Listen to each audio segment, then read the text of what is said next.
Welcome back, Martini Giant fans. This is episode number 127. As you can tell, I am not recording this in my usual location. I am actually in Kaga City, Japan. I am here for the THU conference, which I'm very excited about. It's my first THU Japan event. Obviously, this is actually, I believe, the first THU Japan event. I've been to all the THUs. I absolutely love it. It's really, really good. Just a little bit rainy today, but they're setting things up. It's still actually the conference hasn't started yet, so I'm just stealing a bit of the outdoor space to record this intro. Okay, what is this episode? It is The Graduate from 1967, directed by Mike Nichols, and of course starring Dustin Hoffman and Anne Bancroft. And we decided to pair that with the 2012 film Frances Ha, directed by Noah Baumbach and starring his current wife, Greta Gerwig, also director of Barbie. So it was really kind of a little bit more relevant, obviously, with Greta Gerwig involved in this episode. But yeah, we've been wanting to do The Graduate for a long time. I've been thinking about figuring out what to do with it and when would be a good time to do it. We thought it was a right time, and Daniel decided maybe we should pair it with Frances Ha, in which he explains his reasoning during the actual podcast. Really good episode. We really get into The Graduate in terms of how badly it has been misinterpreted in terms of what's going on in the actual film, and really kind of a cool conversation. Okay, so because I am at TSU and I'm in Japan, we are not going to be doing a podcast recording this Saturday. I will be doing it next week. So just definitely make sure and follow us there. That's twitch.tv/martini_giant, twitch.tv/martini_giant. I am going to actually try to do YouTube lives as well. So we obviously, all of our pre-recorded ones are on YouTube, and you guys can check those out.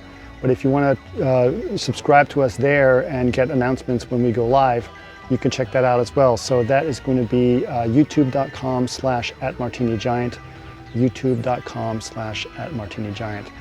Yeah, love to see you guys there. But for now, please enjoy The Graduate and Frances Ha.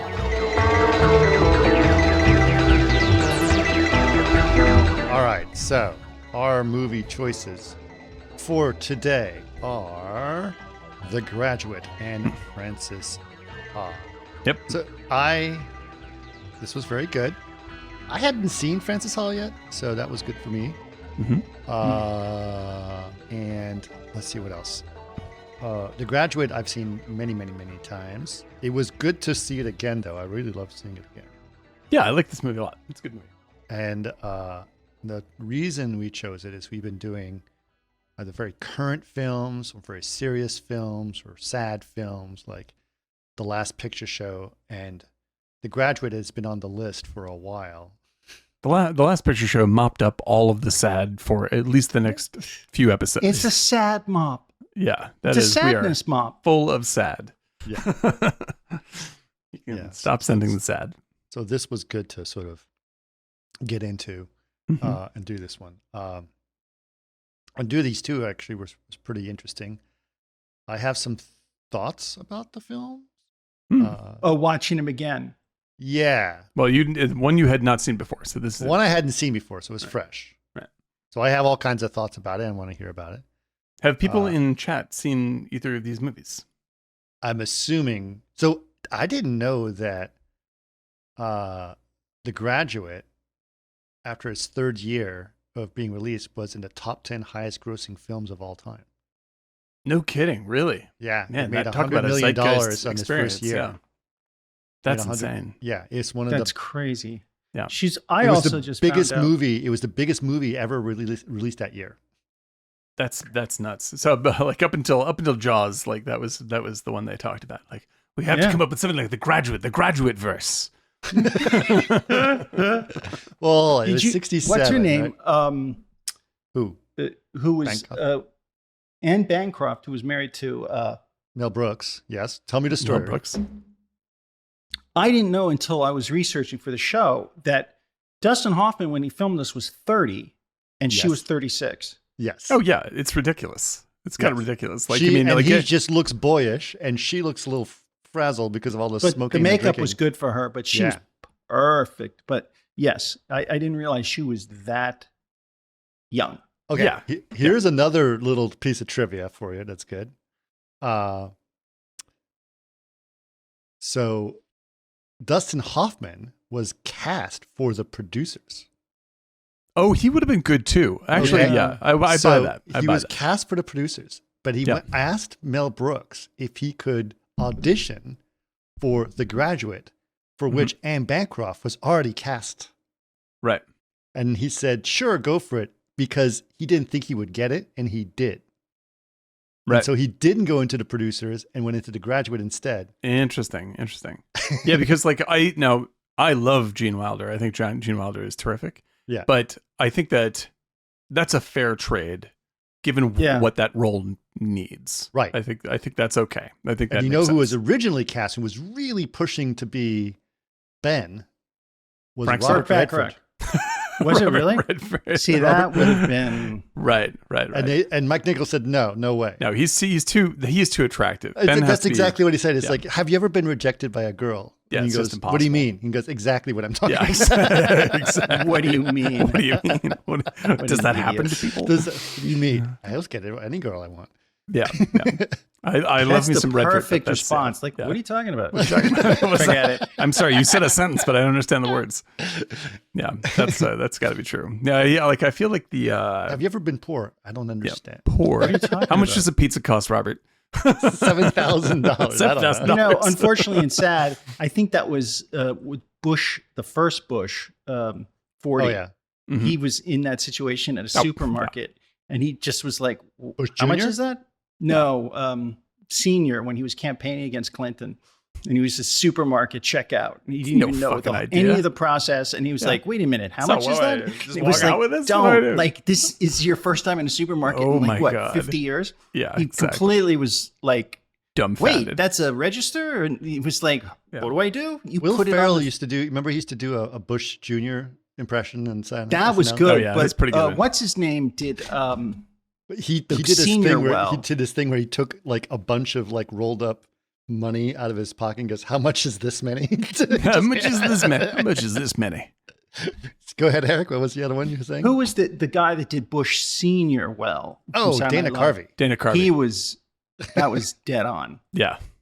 Wouldn't be prudent. Wouldn't Yeah. be prudent. Mhm. 1,000 points of light. People don't remember. Yeah.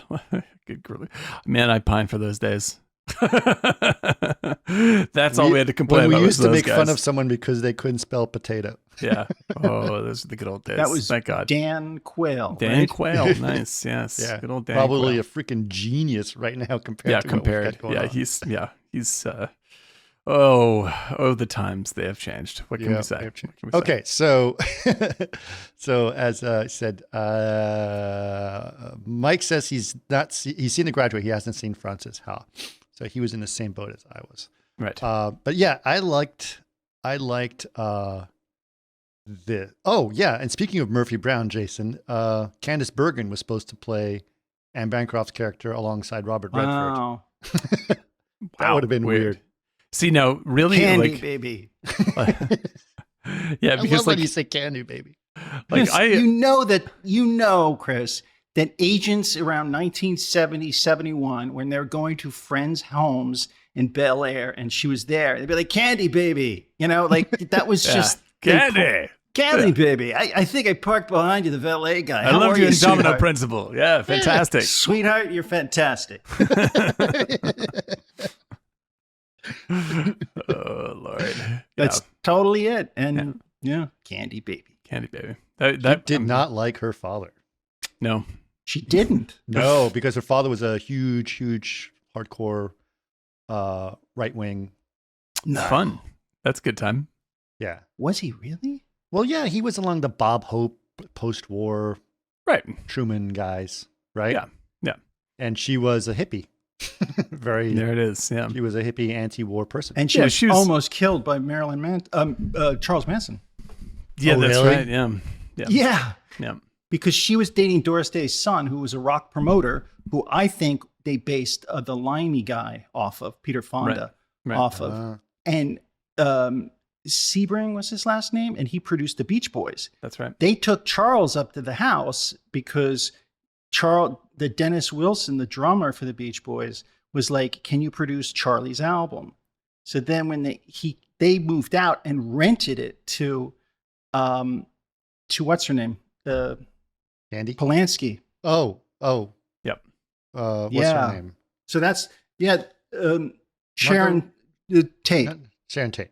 Yeah, they rented it to Polanski and his wife while she was pregnant. That's right. That's why there are a couple people from Charlie Manson's thing asking, "Hey, is what's Jace something? Is he here, man?" They kept knocking on the door, like, "No, he moved out. We're renting it." Right. Yeah. Because he was angry that he didn't produce his album. Right. They took his song and used it for a Beach Boys album. Right. We covered all this on the Once Upon a Time in Hollywood. Yep. I know. All right. No, it's so good. I'll shut up. No, you don't shut up. It's just. But you get my point. Was that she's your point. Lucky to be alive because that pretty much could have been her. Yeah. Yep. Now, Mike asked the question. Have no Domino Principle. No Domino Principle. Can you imagine? What would we get? No Murphy Brown either. So Mike is asking, seems odd that there's not been a remake or an attempt at a remake of The Graduate, unless I'm mistaken. I don't think there has. Yeah, they've rebooted they did a play, like they put the play up, and they had David what's his face from Friends. Schwimmer. David Schwimmer played him a while on back. He looks also like pretty like that character. Yeah, it's still that is a very interesting thing because. Thanks for coming, Mike. Right on. Thank you. Enjoy. I know it's late. And I thought about that. I was like, imagine some producer pushing basically a part 2 of this. Isn't that in I thought there was that's in the play, right? It's like The Graduate part 2. They're married and it's like is it Buck Henry pitches The Graduate part 2 in Buck the Henry's in the movie. Yeah. He wrote really this one. He wrote it. Yeah, he wrote based it, off a book. Though. Like, Yeah, but Buck Henry in The Player pitches Graduate 2 in the famous opening shot from The Player. It's The Graduate that's part right. 2. Right, and he says that's it all makes sense. Mrs. Robinson's here alive, but she's had a stroke. Yeah, right. That's the whole idea. But I love Buck Henry. Buck Henry is unsung genius of the 70s for me. And SNL SNL, Heaven Can Wait. He's great in Heaven Can Wait. Heaven Can Wait, which he also kind of co-directed. I liked him as a kid because I thought he was. Go ahead, Eric. Yeah, I just liked him as a kid on SNL. Yeah, and wasn't he also in The Laugh-In? Rowan Martin's. Let's look that up. I don't want to mix them up. Let's see. Buck Henry Laugh-In. This maybe. Yeah, I'm not sure. Yeah, like there's some. I don't think so. I mean, like I maybe mix it. I didn't watch a lot of Laugh-In. I remember Charles What's His Face from Laugh-In, who is also in. He is in. He's in Magnolia. He's the guy at the bar in Magnolia. He's also he's the evil psychologist in Goodbye. He is, what else? He's the country singer, the terrible country singer in Nashville. Who's just like, well, we will be around for 100 years. That guy. Whatever that guy is, he's the Laugh-In guy that I remember most. My mother and father were really into Laugh-In. Yes, and Goldie Hawn. Goldie Hawn. Yeah, all that stuff. I love Goldie Hawn. I still love Goldie Hawn. My favorite thing to see when on like Instagram is when Goldie Hawn and Kurt Russell post little videos because they're the sweetest, goofiest little old couple I've ever seen in my life. They're just like, they're just noodling around. I'm like, that's who I want to be. I've been living a shadow Kurt Russell life with my hair, and that's my goal now. I totter around with my wife. And, shadow Kurt. Yeah, it's really beautiful. That's exactly what you did. You just like knocked him on the head, then got him into your house. Yeah, raised their kids. That's it. I just want to take over. I mean, she's probably got bad eyesight. No notice. Talking, of course, about Overboard. All right, we get a bit back to the movie. We decided to do The Graduate because it wanted something cheery, and then I asked what we should pair it with, and Daniel's suggestion was Frances Ha, because I'm a giant Greta Gerwig fan. My notes on Barbie aside, and this is my favorite Noah Baumbach adjacent film, and I believe it's entirely because of her. Yeah, like I love that film. Yeah, it touches to the core a little bit, and I really love that film. I think that Noah Baumbach is. I like his stuff. You know, it's Squid and the Whale's great. You know, he's got a few good movies, but he's never Marriage been. Story. Yeah, like we didn't like that very much, obviously. You and I. But this movie is so much better than his other work, and it involves her, which means I think that she is the Steven Spielberg in this Poltergeist. He also wrote Life's Aquatic. Yeah, no, he works with Anderson quite often, actually. Yeah. By the way, he's good. He's very good. Is Wes Anderson in The Graduate? Oh my God, yeah, he's been like the framing, and he just gets the imagery. A lot of that kind it's of like style holy. I hadn't seen The Graduate in years, Yep. and then I'm watching it like, oh my God, this is big influence, big influence. Totally forgot. I mean, I mean, I think he evolved it. I think he turned it into his own thing. Yeah, but it's very definitely a cue. Yeah, actually, the Royal Tenenbaums. The character of Max from Rushmore is totally it. Yeah, 100%. That's it. Rushmore Max is totally it. Yeah. But the framing and the way they did stuff and the music cues. There's some I love the way that Mike Leigh uses his camera in all of his movies. He has some great framing gags, great lensing. There's a shot in Graduate that I love when there's the whaling chapter one. Though the one that really struck me, there's lots of classic shots. There's obviously the leg, there's stuff like that. But the one that really got me this time is when Hoffman tells Catherine Ross about the affair that he's had with her mom, and it's dawning on her what is going on, and it goes. The mom shows up in the doorway, and it cuts, it moves down to Catherine Ross, but she doesn't come into focus the way the AC would normally just go hit her focal plane instantly with the camera tip, but instead the camera moves to get her, and she's like totally out of focus and slowly comes into focus, and the moment she's in focus, she's like freaks out, and it's the greatest sort of visual representation of realizing what the fuck is going on that I could list. It's fantastic. Really, really brilliant move. What I also found out in researching is I didn't know she married. She's married to, first of all, Conrad Hall. She was married to. DP. Right. What's his name from Big Lebowski? The dude. Jeff Bridges. No, she's married still to the guy that plays the country guy in Big Lebowski. Sam Elliott. Mustache Man. Yeah, Sam Elliott. Yeah, that's right. Who is married to Sam Elliott?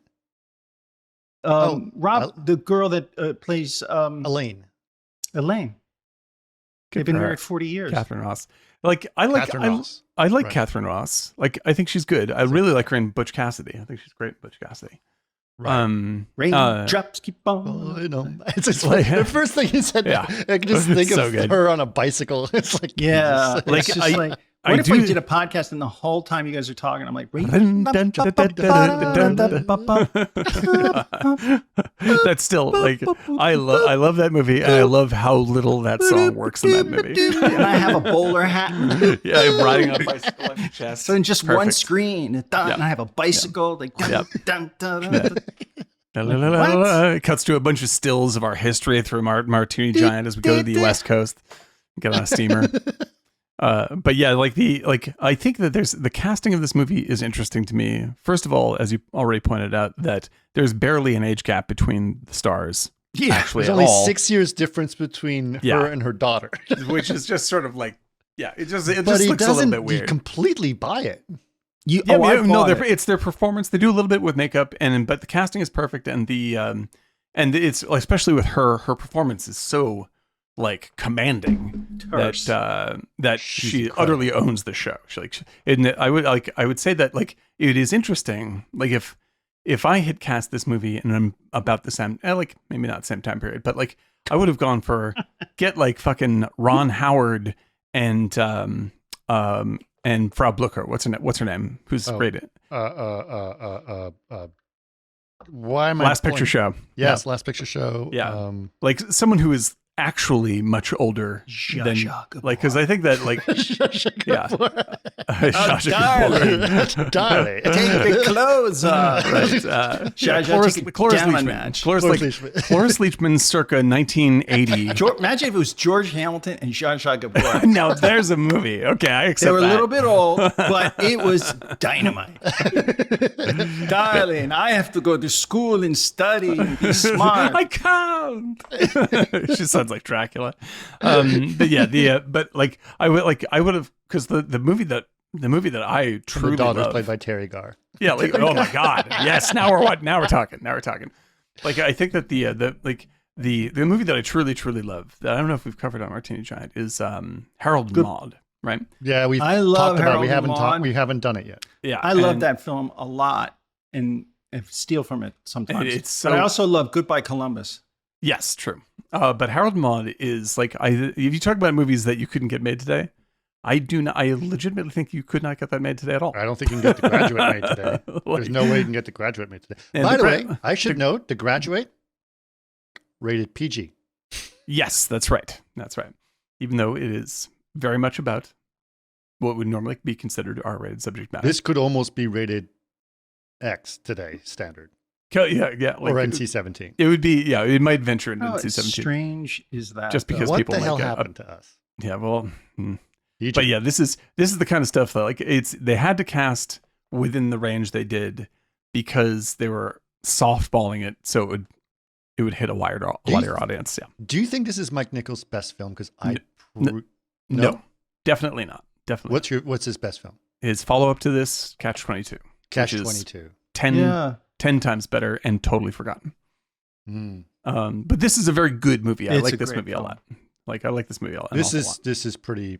So there's things like, when you get to certain points in your life or certain points in history, you cringe a little bit in certain areas. What was well, about this it? movie definitely makes you cringe on purpose, right? Yeah. It is. What was cringy? Well, what I didn't like about it is that Elaine, how quickly she just forgives him and loves him, like within seconds. Yeah, Well, I think this is I the think most I have interesting an answer for that. Go ahead. I think she dislikes her parents. Yeah. Just on the basis of maybe where everybody was at that time in the 60s, plus a little bit bratty. And her mother probably was a cold, like pain in the ass, Nancy Reagan type mother. That she just is like, I hate my parents. So you know what? I think. But I when think you're right. when they leave the strip club, and then he's like, "Come on," and she's like, turns around and he kisses her. Yeah. Yes, she's but like, "Okay, I'm fine." Here's the thing, though, and they've always established this.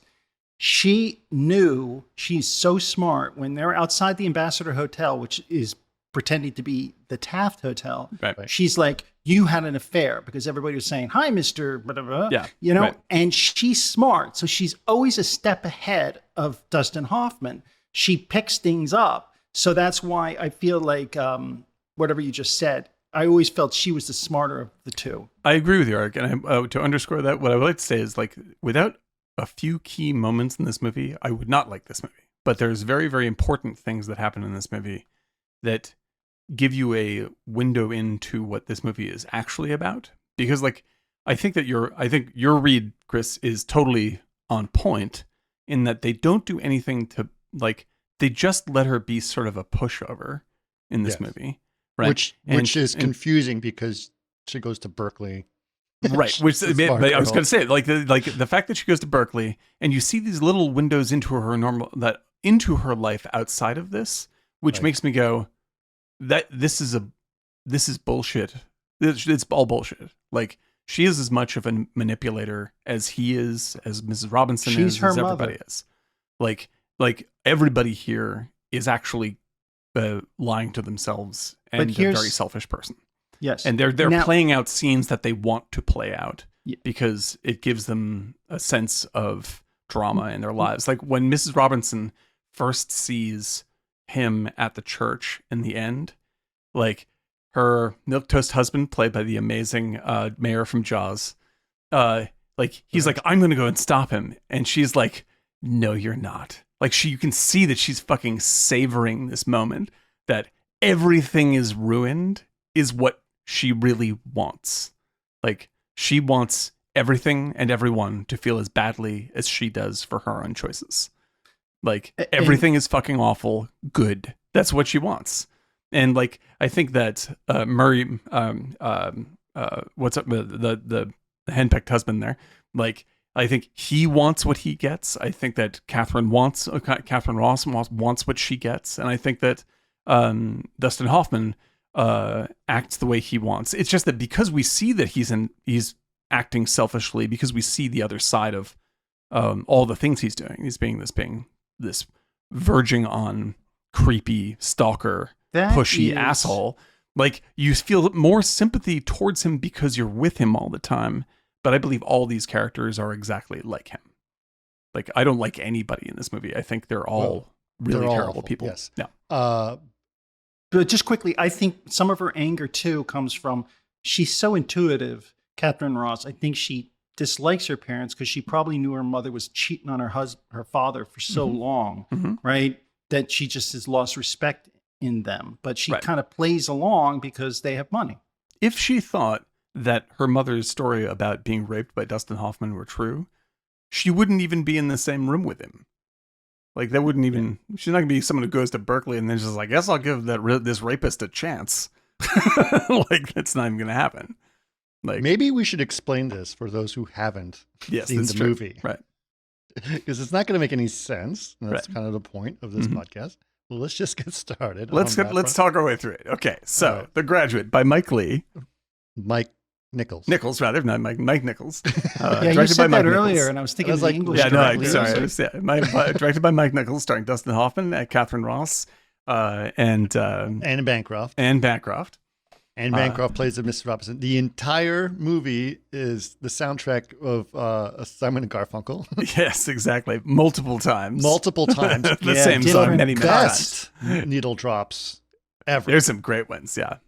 There's some great ones. Really good music throughout this whole thing that actually makes sense. Like, how can you do all Simon and Garfunkel and be so perfect for this entire movie?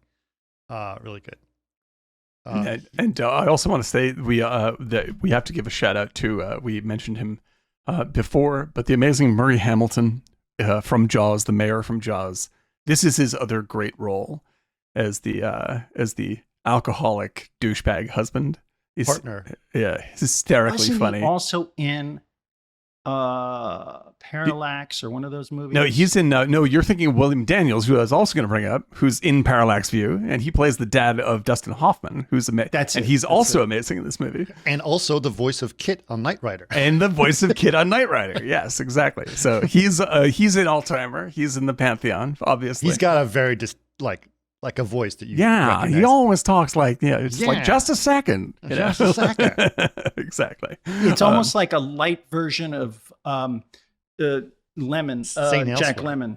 Yes, exactly. Like, he's got, like, this has such a great background cast. Like, all the support cast in this movie make Dustin Hoffman, who is an unlikable, a terrible person in this film throughout, very watchable. Like, I think he's very good, but you have Buck Henry, you got this is one of Norman Fell, first big films. Yes, this is a big breakthrough for him. Right. And it's lucky that people misperceived this movie so thoroughly that as if he is a good, likable hero that they should invest in, that he had a career, because I think he's I identify with him in that I have also been a louse like this. Oh, when you just come out of school, man. Oh, it's your fucking ass. I mean, like, you're basically an asshole for the first nearly 30 years of your life. That's more or less the truth for everybody. To an extent, yes. Well, some of us longer, but we still love Eric. 38, 40 maybe. Oh, what a douche. Maybe 43. But yeah, like, this movie very much, and it is, I mean this in terms of setup. I think of this movie in the same way I think about Catcher in the Rye, for instance, which I love. It's a wonderful book. Like, it is a very empathic view of how selfish and terrible you can be when you're young. Well, not just all of them are selfish. And all of them are selfish and terrible. But let's just be clear about this. This is a comedy, and it is extraordinarily funny. Oh, it's super funny. right? Yes. And so that's their selfishness and their inability to separate themselves from what the other person, like they all live in an alternate reality, Yes. and they're all fighting to not be part of anyone else's reality. Well, like, yeah, because this is what's wonderful about this. This is an incredibly cynical film. Very. And the upshot, at least the point of view that I come from on this movie, is that in my most cynical moments, I think of the Graduate problem, where you believe you're the hero who's fighting against these villains like your parents, et cetera, when actually you are right on the path to become them. Right. Like they are terrible people, and you are also a terrible person. But because you think you're the star of the show, you think you're the good guy, and there you go. And that's basically what this movie emphasizes. And that's one of the golden moments, of course, is the very end, which underscores this tremendously. We'll get to. Okay, so we start off with Dustin Hoffman literally getting on an airplane and heading home from college. Mm-hmm. He's on an airplane heading home from college. One of the opening shots is obviously in the airplane, but then the next shot is he's on the moving conveyor belt thing. Classic shot. And the credits go by. So he's screen right, yeah. And then on screen left is the title cards coming up for the movie while they're playing Simon and Garfunkel. Yes. Right, which Quentin Tarantino used in Jackie Brown. That's the opening credits of Jackie Brown on the same idea. Yep. Same thing. Or what you call that? Homage. Yeah, because this is the shot you use for people who are coasting in their life, right? Who don't know where they're going. And put them on a. And importantly, since someone that's read this analysis, most people in the Western world think of going left to right. He's going right to left. Yeah. Everyone else is going left the other way. So he's going the wrong way. Yeah. Sorry. The wrong way. Yeah. Like, because if you've been raised in a language that reads left to right, like even when you play video games, like if you see video games, all go left to right as well. Side like when you have to go right to left in side scroller, you feel like you can't jump right. It's like everything's fucked up. And it's the same thing here. A retrograde movement. So next thing is he obviously went to a school on the East Coast, and he's coming back to Los Angeles on the West Coast. Clearly the 60s in the Valley, so probably around Tarzana or someplace like that. And his parents are having a 1960s cocktail party, and all of them want to meet the graduate and the track star. Yeah. Oh, God. Yeah. And they all have these like radio show. All the adults have radio show voices. Yes. Yeah. But now the thing I like about it so much is that he doesn't want to be there. He hates it. He hates this, right? Which I understand. And I go because I had the reverse problem where I would go to East Coast, Connecticut cocktail parties with the people, Eric, the guys with the scarves around their necks and the penny loafers. They all look like penny loafers with no socks. Right. Penny loafers with no socks. Yeah. Exactly. Yep. And they're like, how's things down in Houston? Oh my God. How's Texas? I heard you had some trouble with the boat. Yeah, whatever. But it's the opposite here. It's very West Coast, right? And so the way that they make this work is that he doesn't want to be there.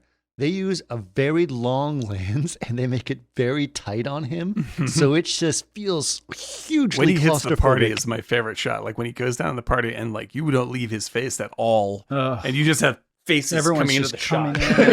Just like it's crazy. Hi, where's the track star? Where's the track star? Like, I just want to get out of the house now. No kidding. Just want to get out. Yeah. And he goes like, can I talk to you for a minute? Come here. That's the most famous I love that. quoted scene ever. Tell him the scene, Eric. The scene, it's one of the parents' friends, the father of the girl that eventually falls in love. No, it's not the father. It's just some random guy. It's random some random guy, dude, and he pulls him outside by the pool and says, "You want to know? I'm going to one word. One word. Are you listening? Are you listening? Are you listening? Are you listening? Plastics. What? That's it. Plastics. And everyone quoted that Get into the plastics business is essentially what he was implying. Right. But everyone quoted that. My entire childhood, parents would always like, absolutely. plastics. Yeah. Well, because I mean, in the context of the scene, it We had a is friend named symbolic. Ben. We used to say that to him all the time. It is symbolic of saying, create an artificial front. Like everyone here at the party, we all have artificial. We're all wearing masks. None of us actually want to be here. We all use radio voices, and all of this is baloney. Right. And it's just like, yeah, we're putting on a great time and having drinks, and you're just like, some of the best stuff I fuck forgot out.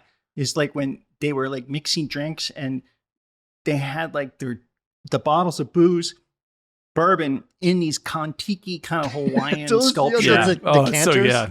Yeah. Oh my God, they were so great. I was like, That's that, and with the fantastic. ice clinking, clink, in their ice bucket, watching television. That stuff was like 60s, 70s. Oh, it Perfect. was great. But it's all like all of this is like it starts with World War II when people come home from World War II and they want everything to be calm and perfect and flawless as they imagined it was when they were being shot at. That was they the imagined, promise. Well, that was the like, promise, right? They were just like, when I come home, I want to have a perfect life. And then you had the GI Bill and all this stuff, and like in order to, almost everybody had PTSD, and you wanted to have a non-intrusive, perfect life with a wife that acted like this, and dinner on time, and drinks, all this kind of stuff. And for the children of that, they thought that's how that's how the adult world was supposed to be, was this giant plastic, Barbie house, essentially. And so you go through this, and everybody at the party sounds artificial. They're all like wearing these artificial smiles. They're talking about nonsense. They're all drinking to beat the band, and all the men are asking him, like all the women are just like, "Oh, have you found a girl yet?" And all the men are just like, like using the weirdest, nastiest innuendo.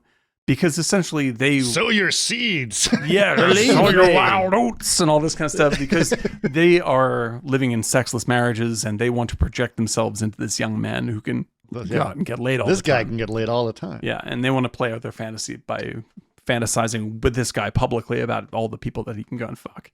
And so like it's so depressing and strange and overwhelming, and then it seals the deal by having like this, virtually submarine camera that's like pushing around through the party. And then they followed up with another scene where he actually has to wear a scuba mask. Oh, that's the best. That's the most. That's the you're most. seeing through a tunnel. Like Wes Anderson. That's the most Wes Anderson shot. Like Yeah. that thing was crazy.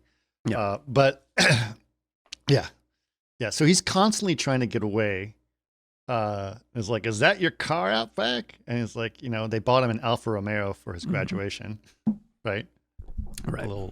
And so they keep talking about that. It's like, I'm going to go check on the car. And he tries to go outside. All of the guests keep going. And he just can't get away from the cocktail party. And he's trying desperately to get away from it.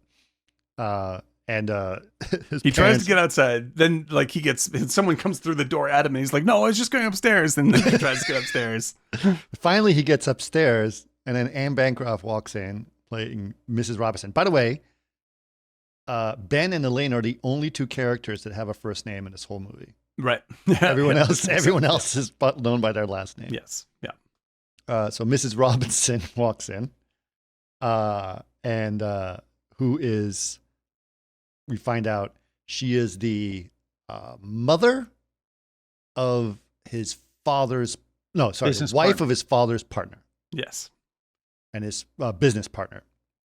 And she comes in and says, I need you to take me home. Right. Because my husband took the car. And so he says, here, just take the keys. Yeah. You can have it. Because he just doesn't want to deal with it. Right. He goes, you can drive a stick shift, right? And she goes, excuse me?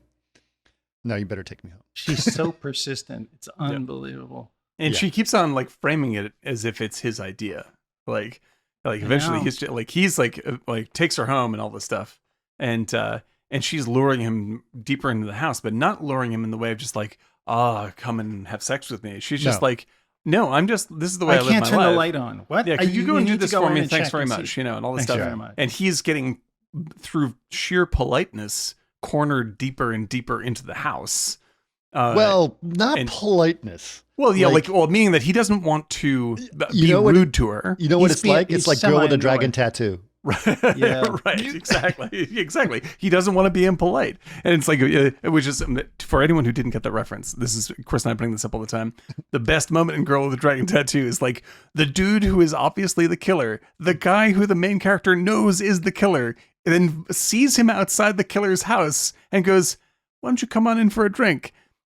And because he doesn't want to be rude, he comes in for a drink in the killer's house. Even though he knows he's the Even killer. though he knows he's the guy. And he also knows that the killer probably knows this too, and his life is in danger if he goes in the house. they're both just bullshit. Like, it's like, and the killer points it out. It's just like, it's so funny that like people are so afraid of being rude that they'll put themselves in danger. Yeah. and that's what happens here. It's like, he's like, "Mrs. Robinson, I don't know if that's a good idea." And she's like, "Benjamin, I won't put up with this any longer. Come and blah, blah, blah, blah, blah." And then he's like, She offers him a drink. Right, And he exactly. goes, "No, thank you." I And he shouldn't goes, do bourbon? that. I was Yeah. like, "How about bourbon?" It's like, wait for me until my husband gets home. I hate to be here alone. It's like, but just close the lights. It's like, nope. And then she's like, just constantly going on and on. Have you ever seen the painting of Elaine? It's like, right. Yeah. And finally, he's looking just at like, the painting going, "Mrs. Robinson, you're trying to seduce me." And Mrs. she goes, Robinson. "Are you kidding And me? then I'm she not turns trying it to around on him. And exactly. Like, I'm not trying to seduce you. Do you want me to seduce you? And he's like, doesn't know what to do. That, or my favorite, when she's standing at the bar stool and she like brings her knee up to basically her chin, right? And the camera very deftly slides over so you don't see straight up her dress, but you know that he can see straight up her dress. And he's like, "Mrs. Robinson, you're here. You're talking about, you're opening up your personal life to me." I was just like that's how they keep on suggesting until finally he has nowhere to go. Like, and she's like basically taking her clothes off right in front of his face before, he's like, "Ugh," and she's like, he doesn't believe she's seducing him until the very last moment when she's literally in front. Completely naked, saying, "You can have sex with me anytime you want." "Listen, it's not going to happen right now, but come back here and it will. My husband's coming home." Good. He's like, "Fuck." And he gets downstairs just in time for the husband to come home. Show up. And the husband's like, "How? There's the Is that boy." you, Ben? Is that your car I still up front? Exactly. Right. "You should date my daughter." You should date my And I love Murray Hamilton is not only so funny in this role, right? But he's also so sweaty.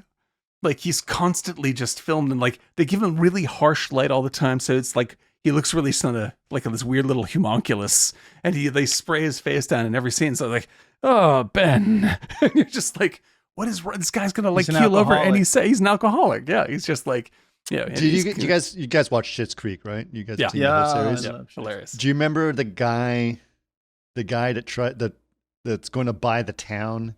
And he's super sweaty, and he dies of a heart attack before the deal Yes. Remember that? It's a little bit like that guy. Yeah, and he is absolutely. If you think he's great in Jaws, definitely check out The Graduate. Even just for him, he's a show stealer in this movie. Yeah, and because he's so angry all the time, even when he's trying to be nice. He just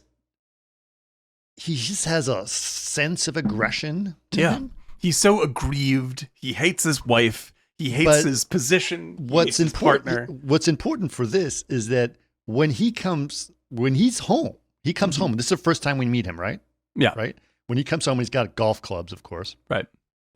And when he comes home, you can sense this is a big guy. He's got a deep voice. Right. He looks like he could freaking break you in two. Mm-hmm. And you realize what just happened 3 seconds ago. Yeah. So that puts the sense of danger in Ben immediately. Like, my God. You're like, "Oh my God, he is fucked." This dude's going to kill him with a golf club. We also know that it's his dad's partner. Yes. So it would just be the worst. And from the opening scene, he's already pushing Elaine on Ben. Right. Like, he's like, I want to make this happen. You're going to have sex with my daughter. Like, that's what he wants. Yeah. And like, there's all this very weird repressed sexual aggression is basically where almost all the men come from in this movie all the time. Yeah. Like either I'm not having sex with my wife, so I hate her very much, or I want you to have sex with my daughter so I can control her. You know, like it's really, really fucking creepy and strange. Everybody's you hateful. look over because they're wealthy. Yeah, exactly. Because they all have this very, you know, like proper face on. You know, like they're telling jokes and they're wearing great clothes and they all have great cars and They have scuba outfits. yeah, scuba outfits, exactly. But it's all a show. Everything is a performance all the time. Now, does he get the scuba outfit before he hooks up with Mrs. Robinson? I think so. I think right? so. I think so. yeah. I think it's the next scene. The next scene. Yeah, I think it's right? the very next scene. So the next scene is yet another party at the house. Mm-hmm. And it's a birthday party for his son, Right. who doesn't want to be there. Yeah. And his dad is like giving this big presentation of just like, here comes the birthday boy and check out this and he's gift I bought presenting my it son like he's that's so expensive. Yeah. I hope he likes it or I'm out $200. Yeah, exactly. Which I thought, wow, $200 for a complete scuba set. Yeah, not bad, right? Pretty good deal.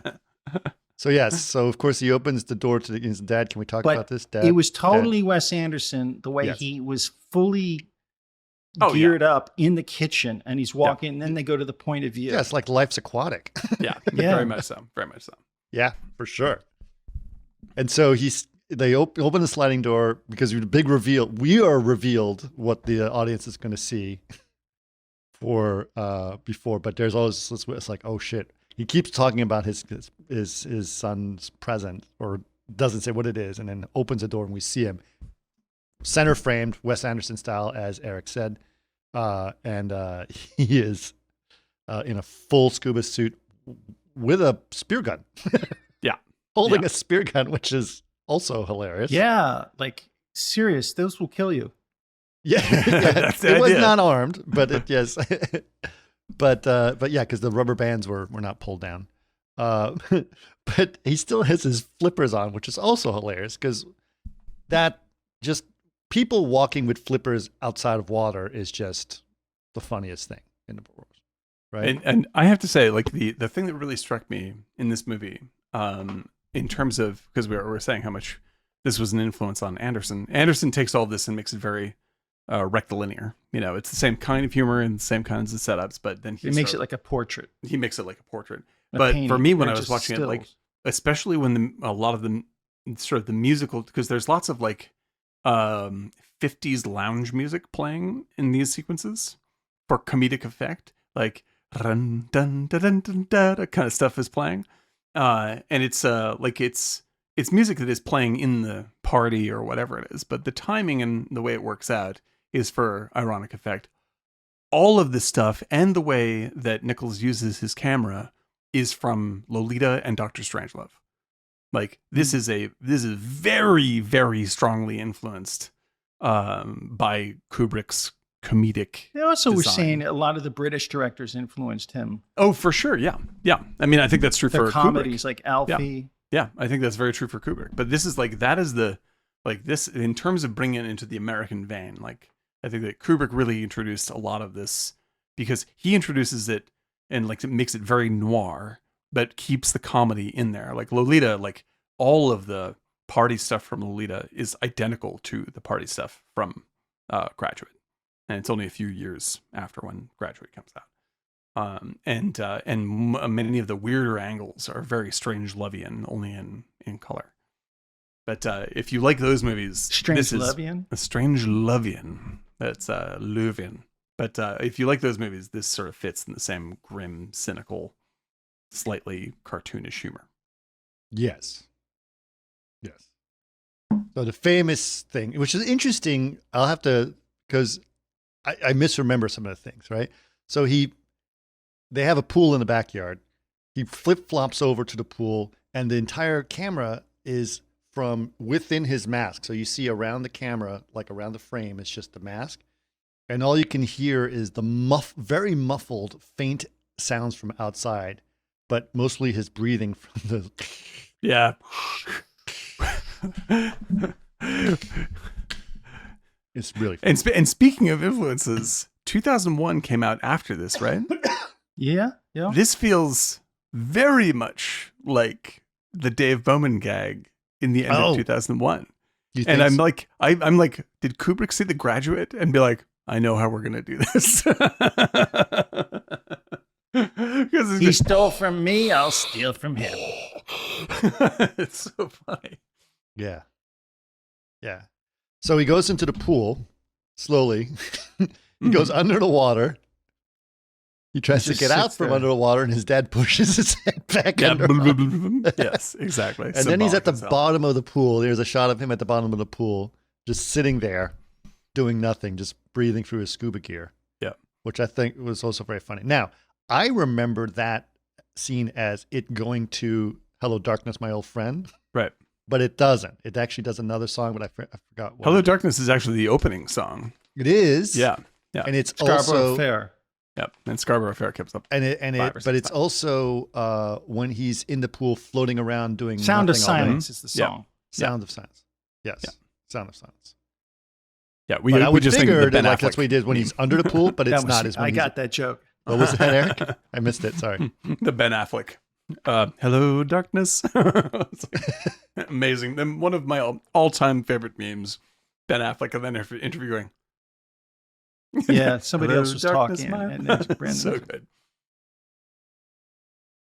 There's been a series of memes that have come up on my YouTube feed, and it's the what's the band the guys with the two helmets, the French guys with the two helmets. Mouse. Daft Daft Punk. Daft Punk when they did My Name Is Something Giorgio, but everyone calls me Giorgio. Right. You know? Right, yep. And they play that segment from that song. Mhm. And then when the music starts, they usually do some video of something going, and then when the music starts, some craziness happens. Mhm, And they've been using that meme. It's kind of like the keyboard cat meme. And it's been coming on over and over on my YouTube feed, and it's hilarious. Okay, so he's in the pool, and he's just at the bottom of the pool, and his life sucks. Well, and this is all obviously symbolic of where he's at in his life, how his parents treat him, like holding him underwater, this kind of stuff, how he feels about the outside world. And like this movie is so blunt and on the nose with its gags that I think people would think of this stuff as too on the nose, but that's what makes it great. Like they're just like, here's the joke. It's not subtle. It's not subtle. not subtle. Like that's what makes it hysterical. Yeah, Like not subtle. it's this not subtle, and nobody on screen is getting it. It's brilliant. Yep. He doesn't have a brother or sister, right? No. No, only child, I think. And so is she. Elaine is an only child too, I think. Right. So, he basically gets really bored. Mhm. And he's awkward. That's another thing that's important here is that he's very awkward. Or arrogant and mean. Mm-hmm. Arrogant and mean, but he is awkward and shy too. Mm-hmm. And decides that he is going to call Mrs. Robinson. And so he goes to the Taft Hotel and calls her to see if she wants to have a drink. Right. And then he acts like an idiot. Well, Yes. the best part is she says, "Do you have a room?" It's like, fuck it, right to the Yeah, point. just- She's totally You know, on yeah. cue. Exactly. she's on schedule here. She's like, "Nope, well, we're going right to the room and we're gonna have sex." And he's like, and he doesn't know how to handle this at all. Go get a room.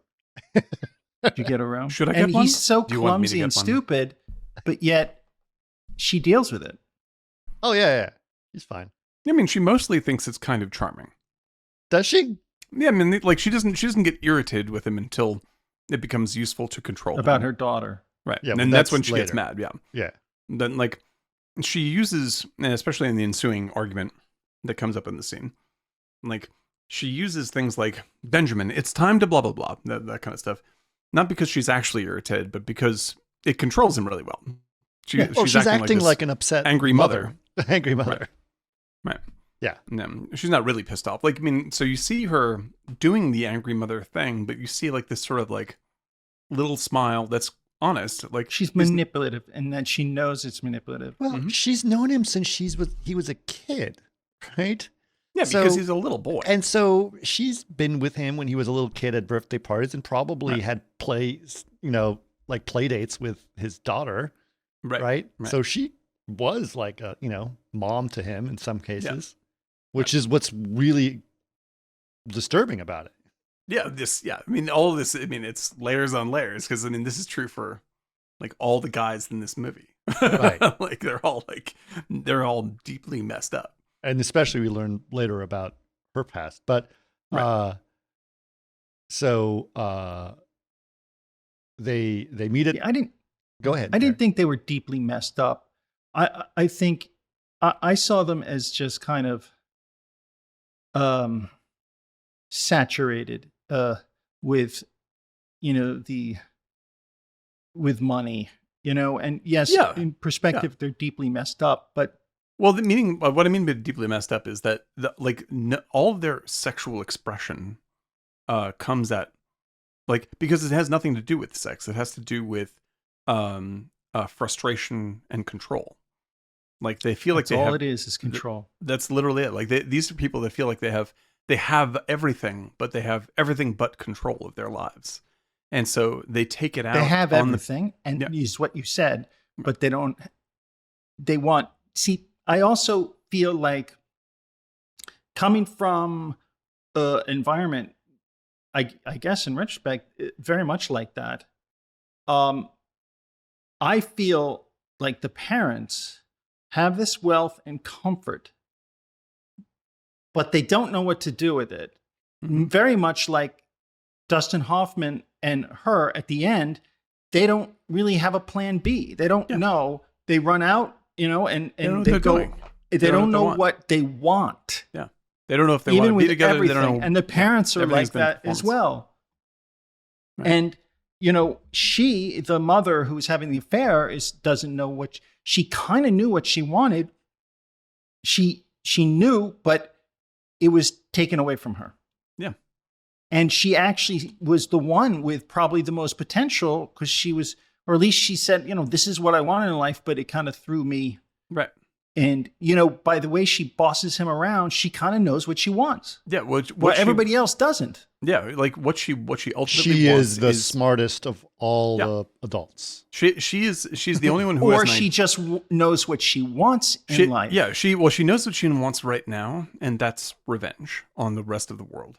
Like Sure. she wants everyone else to suffer for what she's been through. Because she's lost Her- so much. her life has been destroyed Right. by her own choices, and she's lost everything that's valuable. And this comes up in the conversation. Like once they start having the affair, like there's this great, very play-like argument between the two of them, and it starts off like, well, shouldn't we get to know each other better? Like, well, what do you want to talk about, Benjamin? He's like, let's talk about, you choose the subject. And she's like, I don't know, art. And then, No, she, you choose that. Yeah. Like, he chooses art. he chooses art. And then And she's she's like, like, I don't know anything about about that. I don't know anything about that. And they fight over blah, blah, blah, blah, blah. And then, so what did you go to school for? Art. Why do you want to know that? It's like, what did you study? And she says, art. Yeah. And then you see this depressed look on her Yeah. face. This is what she has lost completely. You Yeah. know? And that's And then he that's looks at what her and goes, she's oh, but I thought you said, and he's like, totally fucking you're an misses idiot. it. Yeah. Do you not realize? Yeah. Yeah. He can't see anything outside of himself Right. and his needs whatsoever.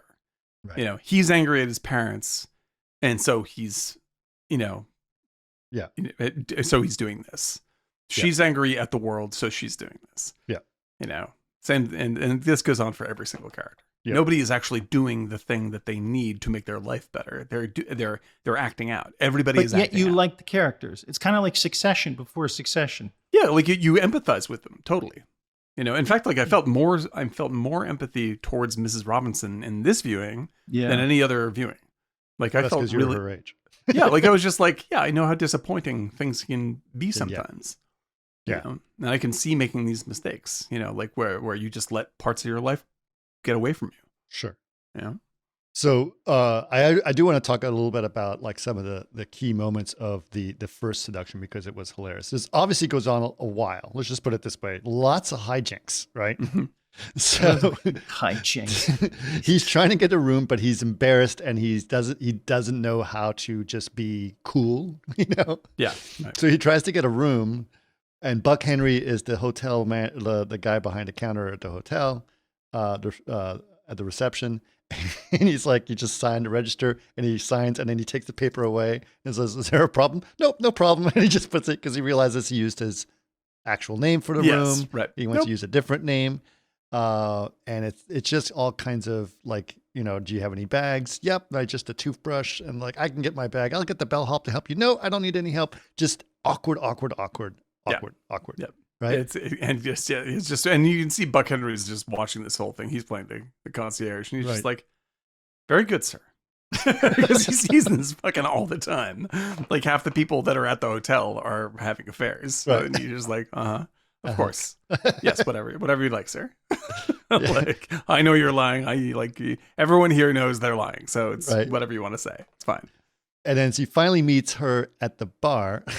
It's all, and then he explains to her that he's going to go. They're like, they can't go up together, right? Because he's all awkward, and it's just so weird, right? Mm-hmm. She finally is like, "Meet me up at the room," and so I'll go later. Fine, they go up later. She shows up at the room, and she was smoking. I love this. And he goes up to her to give her the most awkward kiss on the lips. Oh God, yeah. And she inhales. She takes this big drag of the cigarette, and he goes and starts kissing her, and she's just sitting there like with the smoke in her mouth, kind of like, okay, and until he finally stops, and she goes. Yeah, I mean, it's just like she is all business. She's like reverse Clute. Yeah, she's just like let's just get this fucking thing done, please. And it's really awkward. And I think one of my favorite things is when she starts taking her clothes off. Right, it is the most unsexy thing. Yeah, because she takes her blouse off, and then she looks down. She looks like there's a stain on her dress. She starts like rubbing it. And he just immediately takes her. She takes her shirt off, and he immediately grabs her boob and just holds his hand there. And she's like, she doesn't even pay attention to it. She's like, "What?" And she's like, "Oh, I got something on my shirt." He's got his hand on her boob, and she's like, "Fuck, I gotta take this to the cleaners." Just like, that's neurotic housewife right there. This is horrifying. Yeah, that scene apparently was when they were rehearsing. Hoffman did that awkwardly, like improv that, and Mike Nichols couldn't stop laughing. Oh God, yeah, that's a great fucking gag. It's a great gag. And apparently, then Hoffman started laughing and started banging his head against the wall. So it's like we're adding the head against the wall banging too. Like it's such great. Yeah, I mean, like because with Nichols, like Nichols is a great. I mean, he's a real rehearsal director, right? Right. And so it's like him and Lumet, and so like all of the great stuff in all of his. You hear him talk about this, like all the great stuff in his movies.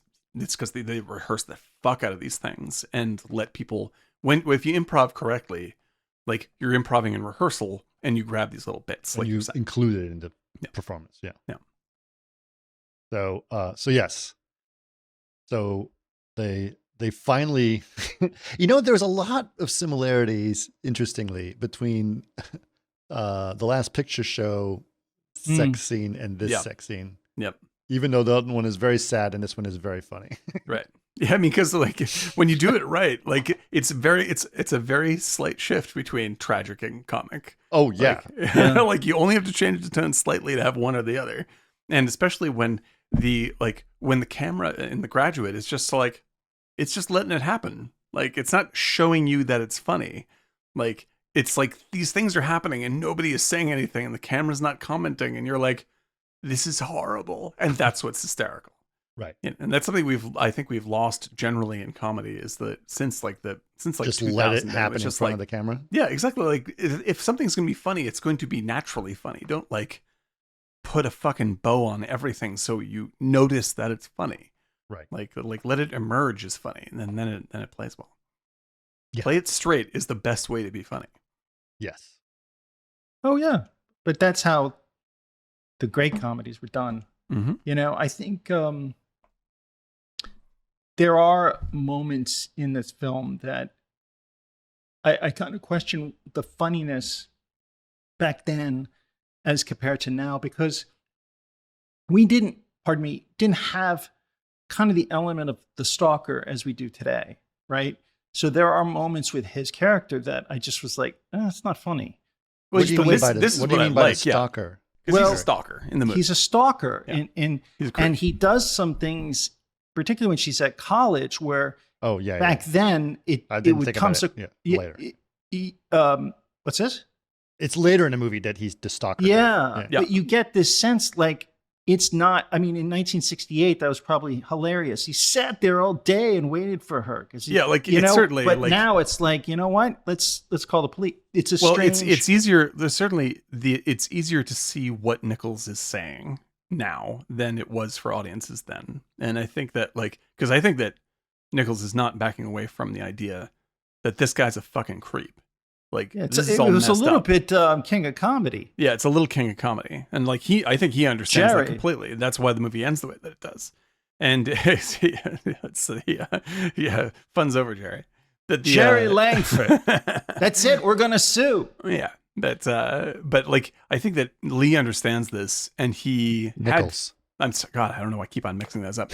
Nichols, Mike Nichols, damn it, I did it again. Mike Nichols understands this, and he's letting the audience discover it. But it is, well, we can talk about it more later. It is weird to me that that's not how audiences received it. They did receive this as a charming character, and that's why it Yes. was a giant hit. I'm like, this guy's a creep.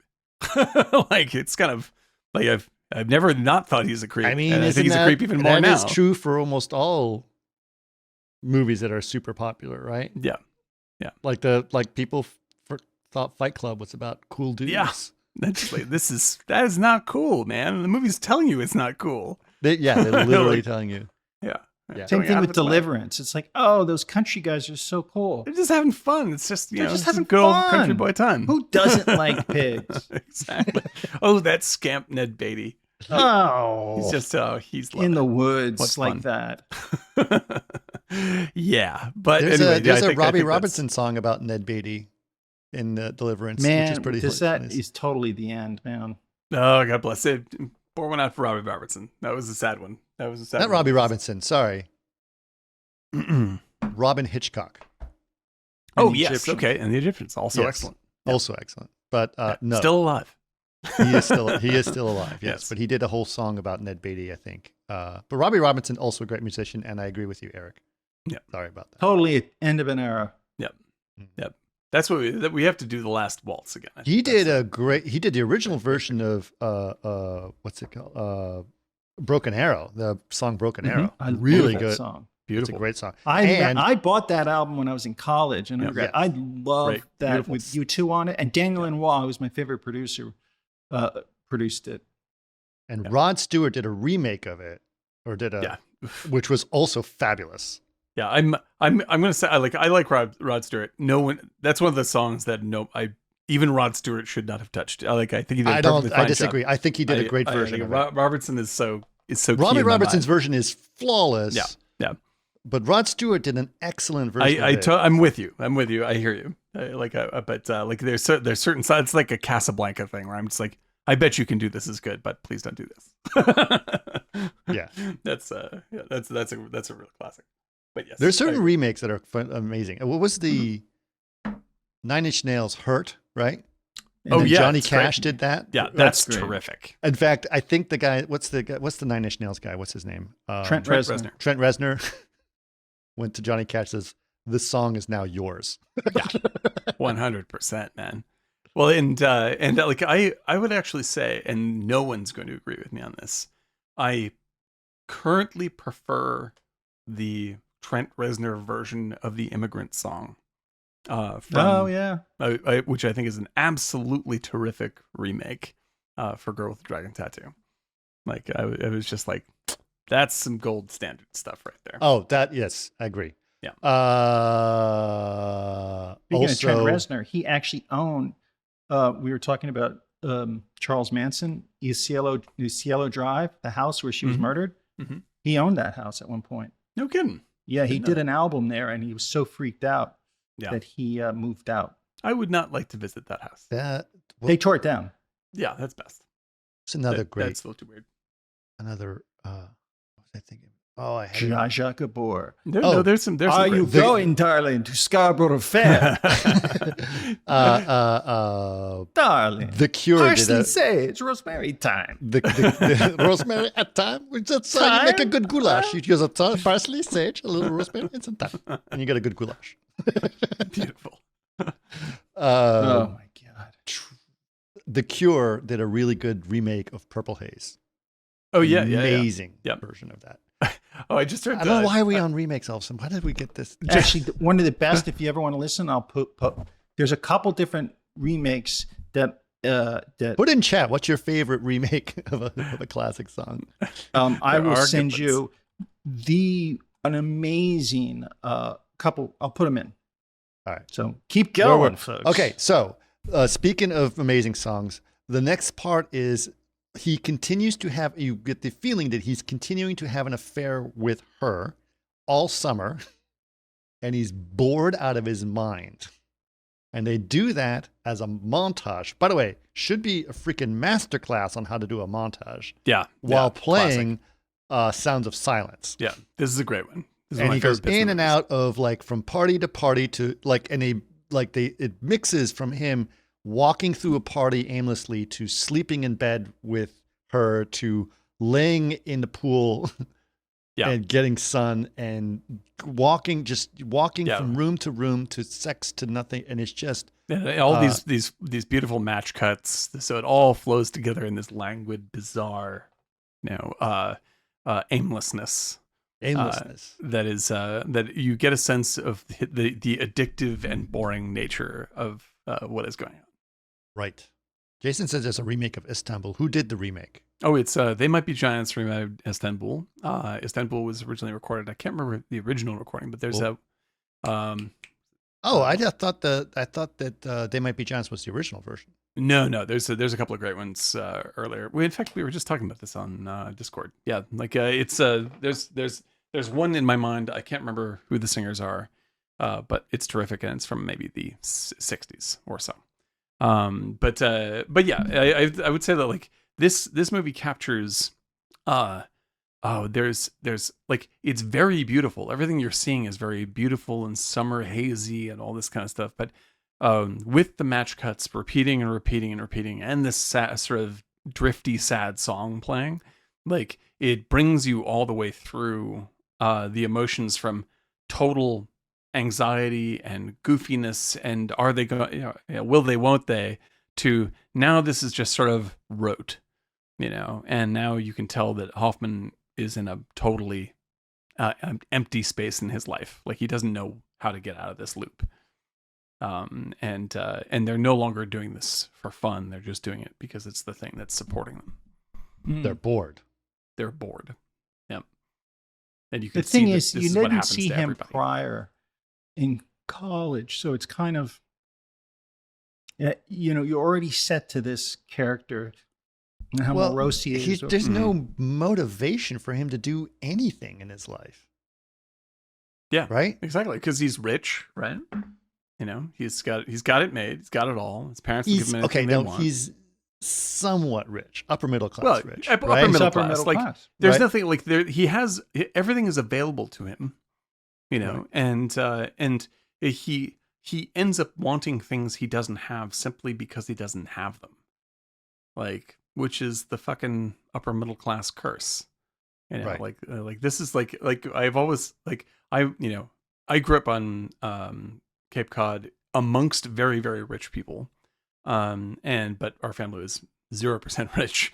So I knew some extremely rich people and some very, very, very upper middle class people. And the ones that tended to be the striving jerks were the upper middle class people. Like the very rich people were just sort of like, they didn't even know what the fuck they had it all. It didn't make any difference. They lived in their own weird little bubble. But the people that are striving for something because they want to prove that they're better or they deserve They what want to prove have. that they're all the way at the top. Yeah, exactly. Yeah. That's, man, they could be fucking terrible. Yeah. Really terrible people. Yeah. It's like if you ever worked at a big corporation, the CEO is usually very nice. It's all the vice presidents that are Yeah, they're always assholes. backstabbing, fucking Yeah. awful. Yeah, it's like, or we say about Hollywood. Like, I mean, my Hollywood experience thus far, right, is like that we've had the luck of working with some incredibly great, talented directors and really wonderful people. Sure. But there's this great donut of high-end mediocrity surrounding that almost everyone you deal with is a selfish, awful tool, and because they want to be at the center, and that's all they can think of, and that's the only interaction they have with you. And anything that you do that's interesting, they're just looking for a way for that to be theirs so they can step on you and get up. And that's where all the bad myths of Hollywood come from. It's not because the successes. Yeah. How can I use people. you to get higher? It's all the people that are struggling, Right. and they just turn into desperate, sad people. Yep. I will tell Or you desperate, this. sad people with a lot of money. With a lot of money. I will tell you this, just from experience, and this has happened so many times over the last few years, is that I know a lot of people that early parts of my career were like coordinators or junior people or interns or whatever.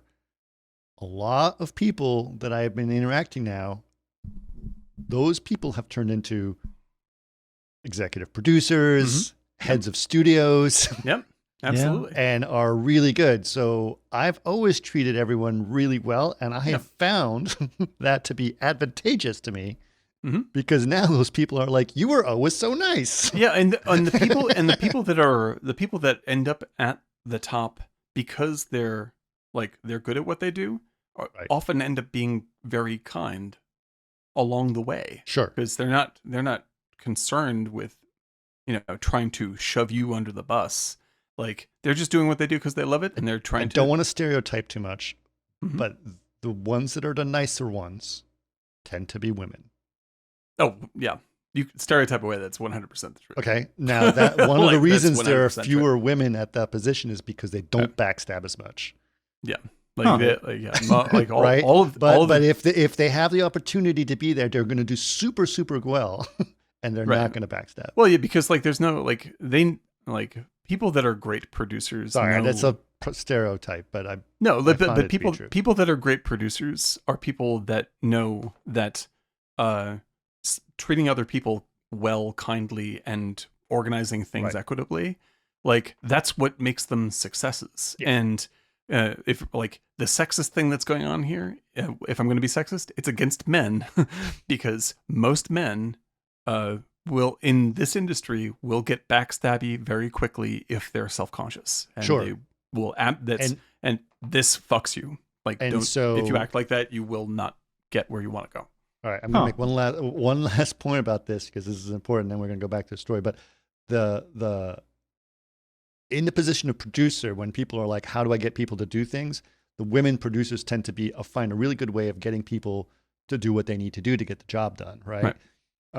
And then in the position of like a supervisor, I'm talking mainly on visual effects side. Female visual effects supervisors, if they they can't say fix this, this, and this the way a man can. I'm sorry to say, they can't, right?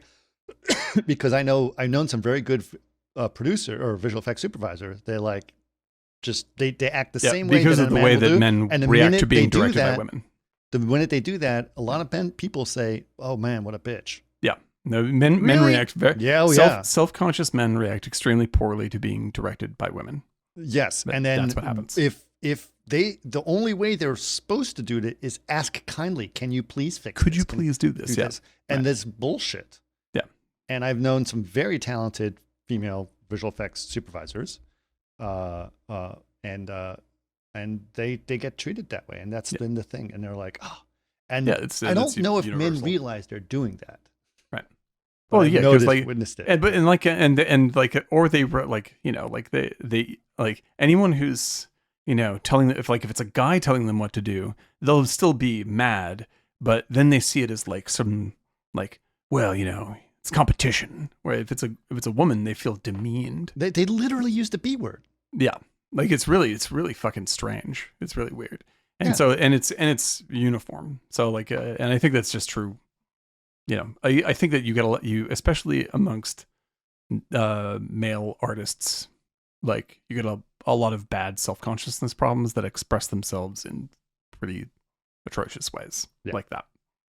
It's subtle, unfortunately. They don't realize what they're doing. They don't realize that that's like, yeah. Anyway, back to the thing. So he fades into into boredom with her. His father's like, you got to do something in your life. You got to get something going on. You know, how about you get out of the house a little bit or whatever? And it's like, where do you go at night? Or it's just boredom, right? Mm-hmm. Then there's a great scene where he's basically wants to have more of a conversation with her. We mentioned it slightly earlier where she talks about art, right?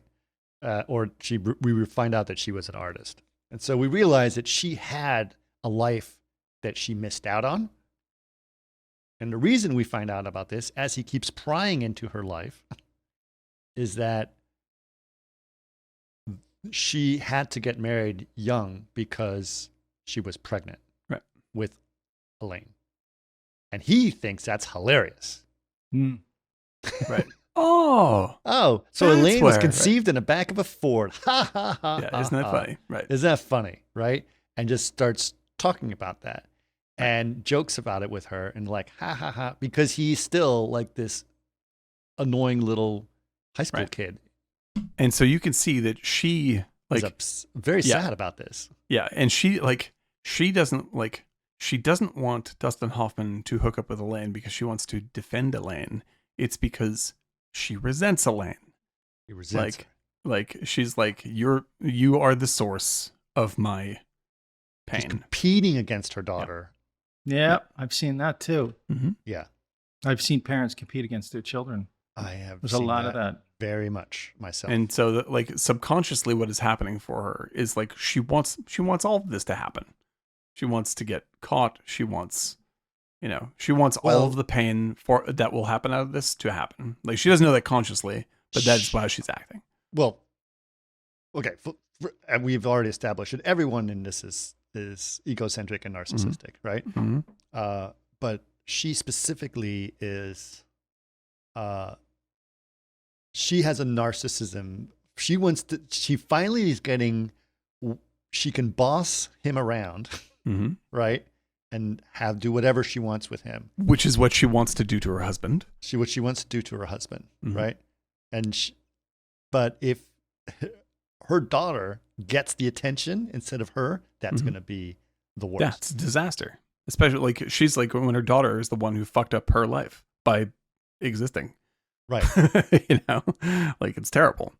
And this is the same fucking messed up point of view is true of her husband. Her husband is just like my hateful wife, whom I am afraid of and resent and don't sleep with.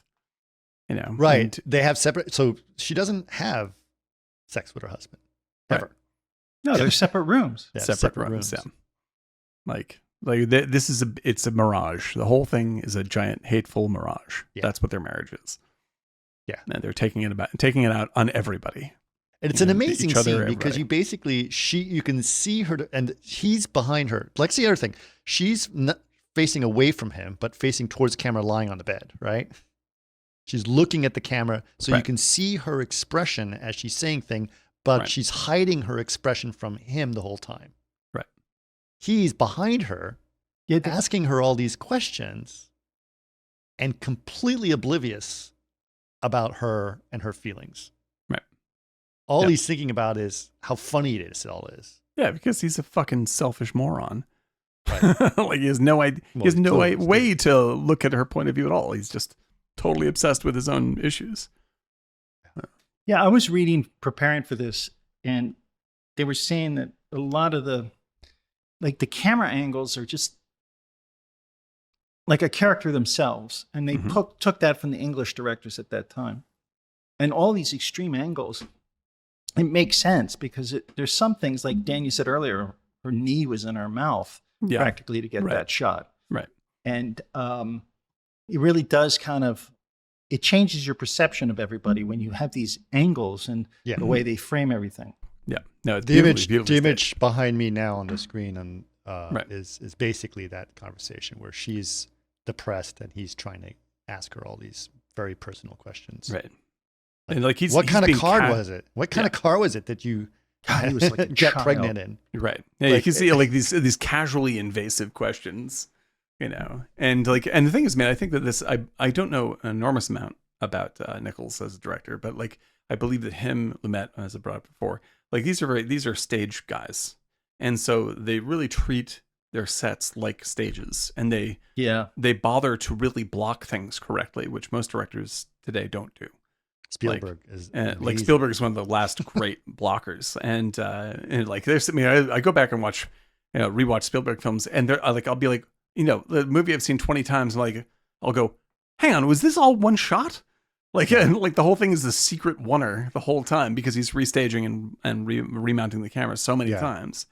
And this is like that. Like every move the actors make is so carefully planned out to hit very specific emotional moments. So you're seeing their faces for some things, you don't see them for others. It really thinks about what their experience is so that it can be delivered to you instead of cutting to show you what is happening.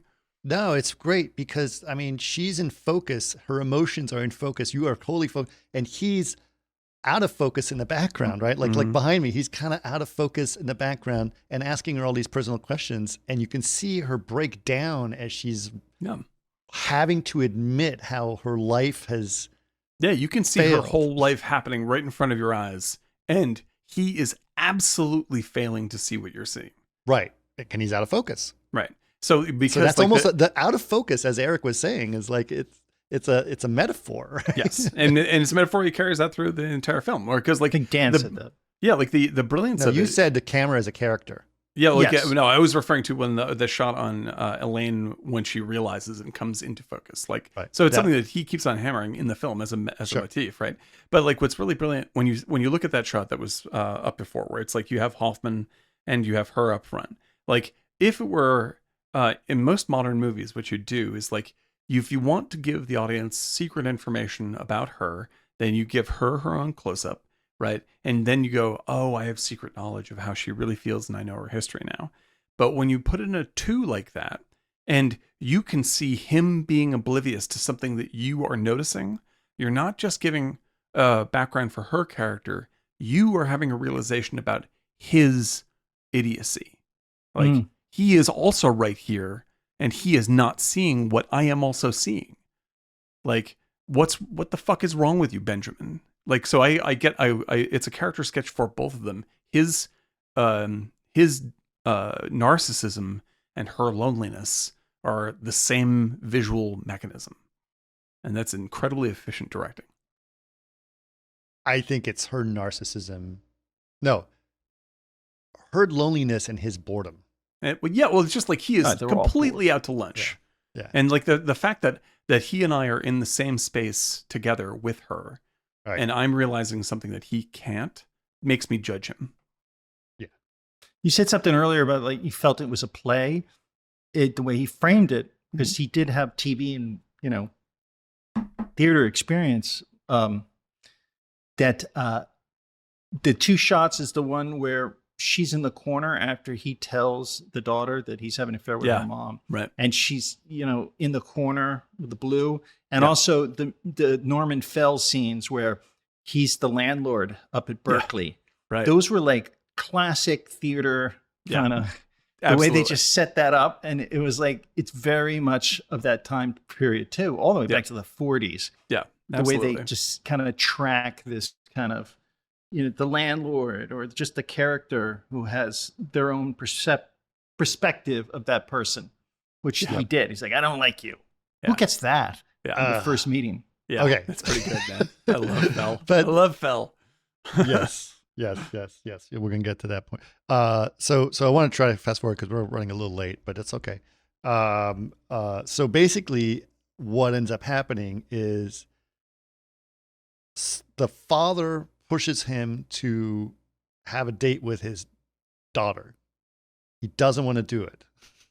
He's back in town. He doesn't want to do it, but everyone keeps pushing it to happen. And he's very upset about it because he knows that, because he makes a hint that he's going to date the daughter to the mother, and the mother's furious at him. Says, if you date my daughter, I'll tell everyone everything that's going on. Right? Like just furious. So he's like, oh shit, I'm not Right. dating the daughter. So the daughter comes back from Berkeley. He's like, date my daughter. He's like, no, don't want to do it. So he decides that he is going to sabotage the date so that she never wants to date him again. And he takes his rudeness to such an extreme level that it's painful. So explain what happened. Yeah, he's a He monster. takes her to essentially it looked like the Whiskey a Go-Go was right there, but he takes her to It's basically like a comedy version of Taxi Driver. Yeah, he takes exactly. Yeah. He takes her to a kind of a Burlesque show. Burlesque Yeah. show. Right. And then to top it, the woman. But he's always walking in front of her, like just ditching her in a crowd. Yeah, like dragging her along, basically. No, he's not even dragging her. He's Yeah. just like, she has to run to catch up to him. Yeah, right. It's Actually, really that horrible. was very much like Rushmore. Oh, The yeah. way he was, yeah. was walking through the crowds and his determination with like the Bill Murray character with the bees. I was like, oh Yeah, my God, that's totally. Wes Anderson. Bam, And the music bam. cues, Yeah, right? Yeah, it's so good. And also his style in this sequence, like, and the way he's photographed made me think, like, I wonder if Nichols was watching a lot of contemporary Japanese noir. Yeah. Because like he looks like straight out of a couple of great like 60s Japanese crime films. He is dressed same He's kind got of the sunglasses glasses, on. like Yeah. exactly the everything. same Yeah. attitude, same He's kind of driving like photography, an asshole also. Yeah. He's doing everything basically to spoil this date. Takes her to a strip club. He sits in front of the stage to look at the go-go dancers. She sits facing away from the stage, looking at him, shocked and upset and disappointed and sad. But she knows it's on purpose. And that's why she kind of rolls with it a little bit. But And- he's like, why don't you turn around? You're missing the show. Yeah, yeah. I mean, like this is, and there's like is she like it's a great symbol because the stripper is doing the twirly thing with the tassels on her boobs Yeah. and beating Elaine with it, which is like essentially the relationship between Elaine and her mom. Like this, here's this sexualized maternal vision pummeling her into shame, which is what is happening literally to her as a character Mhm. in her life. And like he finds these ways to be like, okay, so how can we have a like the most obvious mother symbol literally beating Elaine? Like, and that's it. And with this disaffected Dustin Hoffman just going like, yeah, can you do that? And well, there you go. Like there's the movie in a visual nutshell. Right. So she starts crying. He suddenly grows up conscious Mm-hmm. and says, oh, I've gone too far. He can't do this anymore. He realizes how horrible He's a he is. child. So he pushes the stripper away, at which point he almost gets in trouble. Right. She runs out. He chases after her, apologizes to her. She's crying. At which point he's like, I'm sorry. I just, it was not my idea. I didn't want to do this date. It was our parents' idea. And I just was trying to sabotage it. I'm sorry. And then he forces himself on her to kiss her.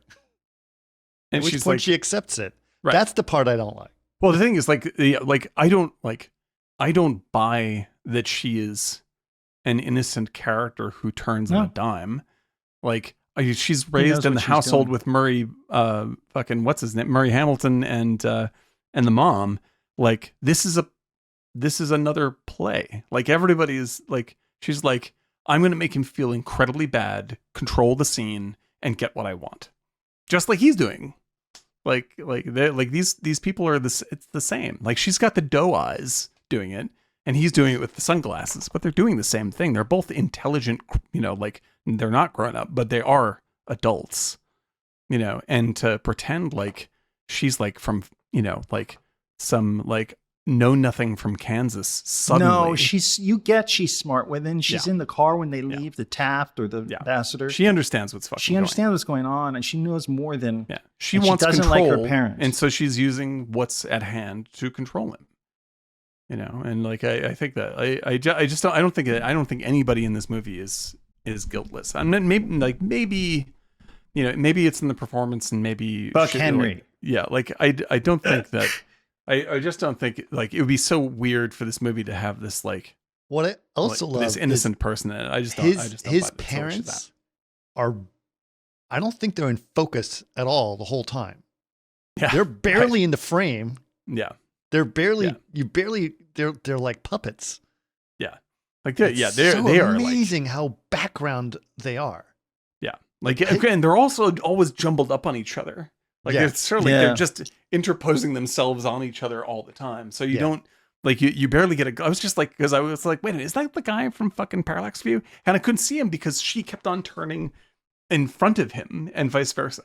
Yeah, you know, and so like these are they're complete cartoons. It's just deliberately caustic though. Yeah, all the time. Like this constant like activity and annoying. Yeah, everything's grating. Tight. Everyone's putting on a fucking the kitchen act. shots. Everything. It's just like They want you to make, but even though the homes are beautiful, you don't want to be there. Yeah, everything is uncomfortable, and I agree with you, Chris. That like when she accepts the kiss from him, like you're like, ugh, like what the fuck is going on? Who would do this? Like she's not like she's a person. She's not like a dimwit. And then the only real answer you can have there is like, you know, which is basically revealed at the end. Like this is the drama. Like you want this to be these kinds of things to be happening because there's nothing fucking going on in your life. Like this is it. Everybody's in the same place. They're all just drinking themselves silly and betraying each other constantly. So then they go get food together. They chat. They have a wonderful date. They stay out late. Mother's horrified. Right. At which point I'm trying to fast forward a little bit in the scene, but at which point, she threatens to tell the daughter about their affair. Right. And Hoffman he's like, goes, oh no, don't do that. And so Hoffman decides, I'm going to tell her instead. So if it comes from me, it'll be better. Mm-hmm. At which point he does. He races up to tell her. And he races up to tell her. And then that's the whole scene where basically as he's telling her, you see the mother realizing that that's what he's doing. And she's horrified because now the daughter knows. Well, in the moment, she loses all of her power. She loses her power. Right. Yeah, she is devastated, not because her daughter knows. She's devastated because she didn't control what happened. An episode of The Jeffersons with the blackmailer. Do you remember that? Yeah, the blackmailer. I do remember that. Do you remember that? I love it's that. the same thing. How does he take care of the blackmailer? He tells the person instead. So that that's it. That's how you deal with it. But yeah, like this is that's the kind of stuff where, you know, like that Nichols knows that everything in this is a power play. Sex, whatever is happening, it's a power play. Sure. And, you know, like, so like people are playing the role they need to play in the moment to get the most advantage. Right. You know, which he because he also directed Closer, right? With Jude Law and maybe I'm wrong. Is that Nichols? I'm not sure. I don't know. Maybe that's not Nichols. Maybe that's Mike Lee. But in any case, like that's his big fascination is characters' he did addiction to power. Yeah, it's like everything is a power play in how he examines things. Like I mean, like Catch-22 is all about people. Like the military has total power over everything you do, and like people try to work within the system to work the way around it. Impossible to imagine that the military has control. Yeah, just like, and people in the military are trying to have power over each other until you have Milo Binder trying to get build a company that has power of the military. And the only way out of that kind of power struggle is to simply walk away from it completely, as Yossarian does. You know, and but everyone in The Graduate is completely. They think they're escaping something, but actually they're reinforcing it. Yep.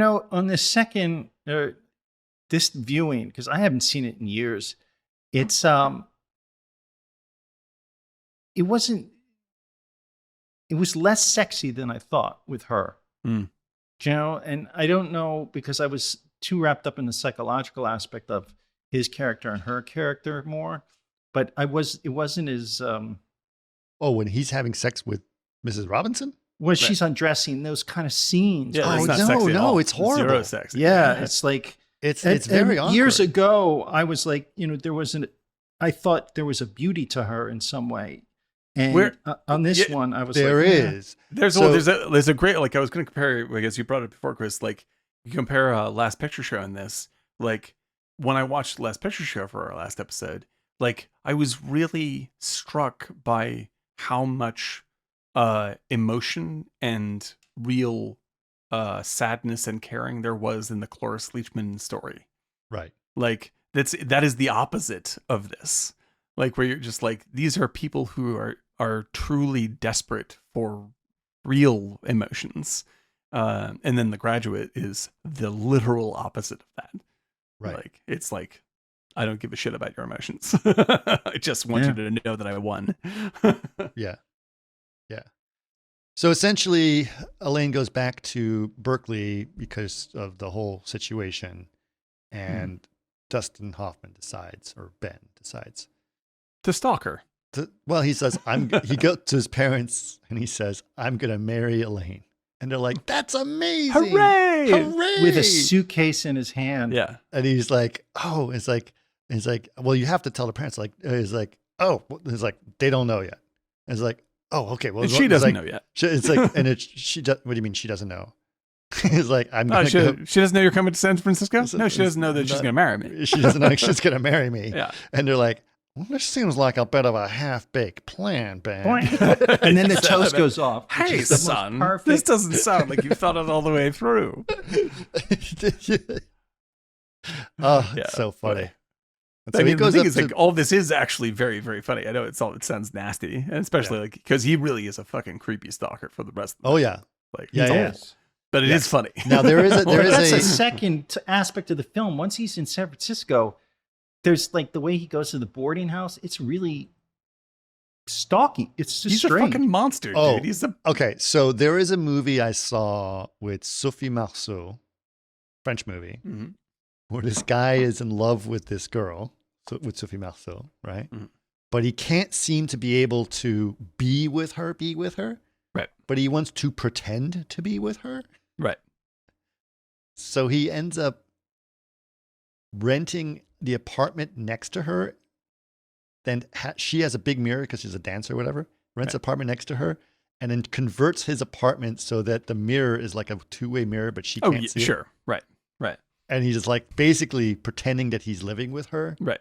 Yeah. It's the Right. creepiest thing. Well, like the thing is that like, But in the most- movie, because the French make it like, oh, it's so romantic. He's in well, love. but this is true for like, I mean, like I think it's like what's like I think it's watching her in there's the there's a lot of shower. like fantastic. there's a lot of fashionable reappraisal of rom-coms as if like, well, you know, this wouldn't be acceptable today. It's like it's not acceptable in reality, period. It's a never rom-com. was. It never was. Like this is obviously heightened ridiculous nonsense.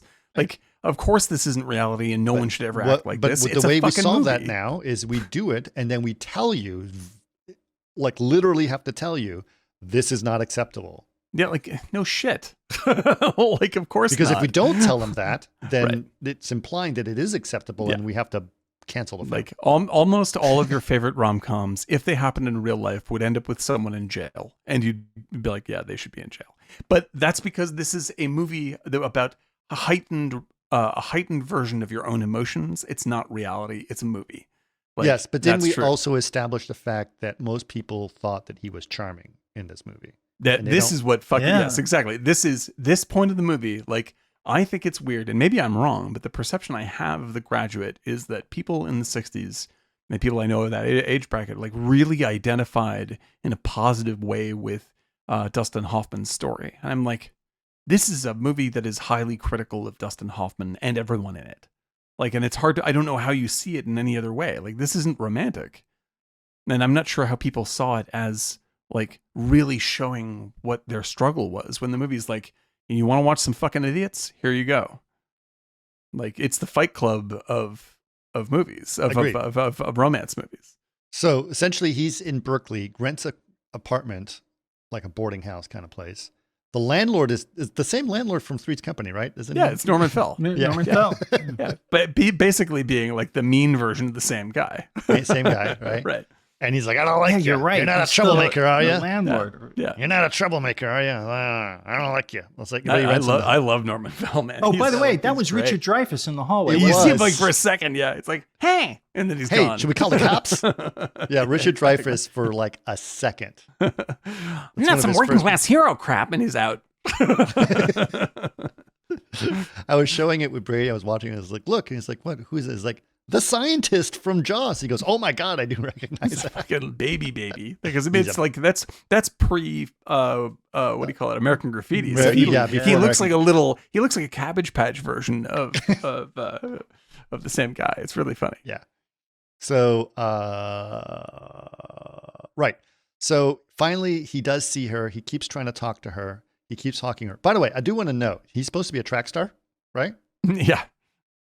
His, as someone Running. who ran track, his running is really good. Is it really good? That's It's great. really good. That's He's great. a really good runner. That's like, good. I can Well, tell, He did like- Marathon Man too, so He did Marathon Man, but like his running style. When they because shot him running down the street towards the camera. Mm.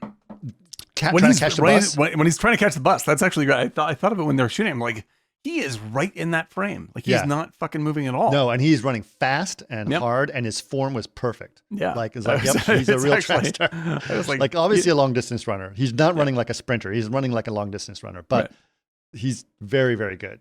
Yeah, that's Very really funny. Yeah, because there is that very long lens shot that you bring up, Eric, when he's running at camera after he leaves the car. Which is also mentioned in the thing that like they use very long lens, so it looks like he's not going anywhere. Yeah, exactly. Even though he's obviously working it, and he's just like he stays in the same basic set. Yeah, Yeah. yeah, it's pretty great. But anyway, he gets on the bus. She's like, oh no. And then he's persistent about it. Mhm. She gets to his apartment. She explains to him, your mother, my mother explained how you raped her. Right.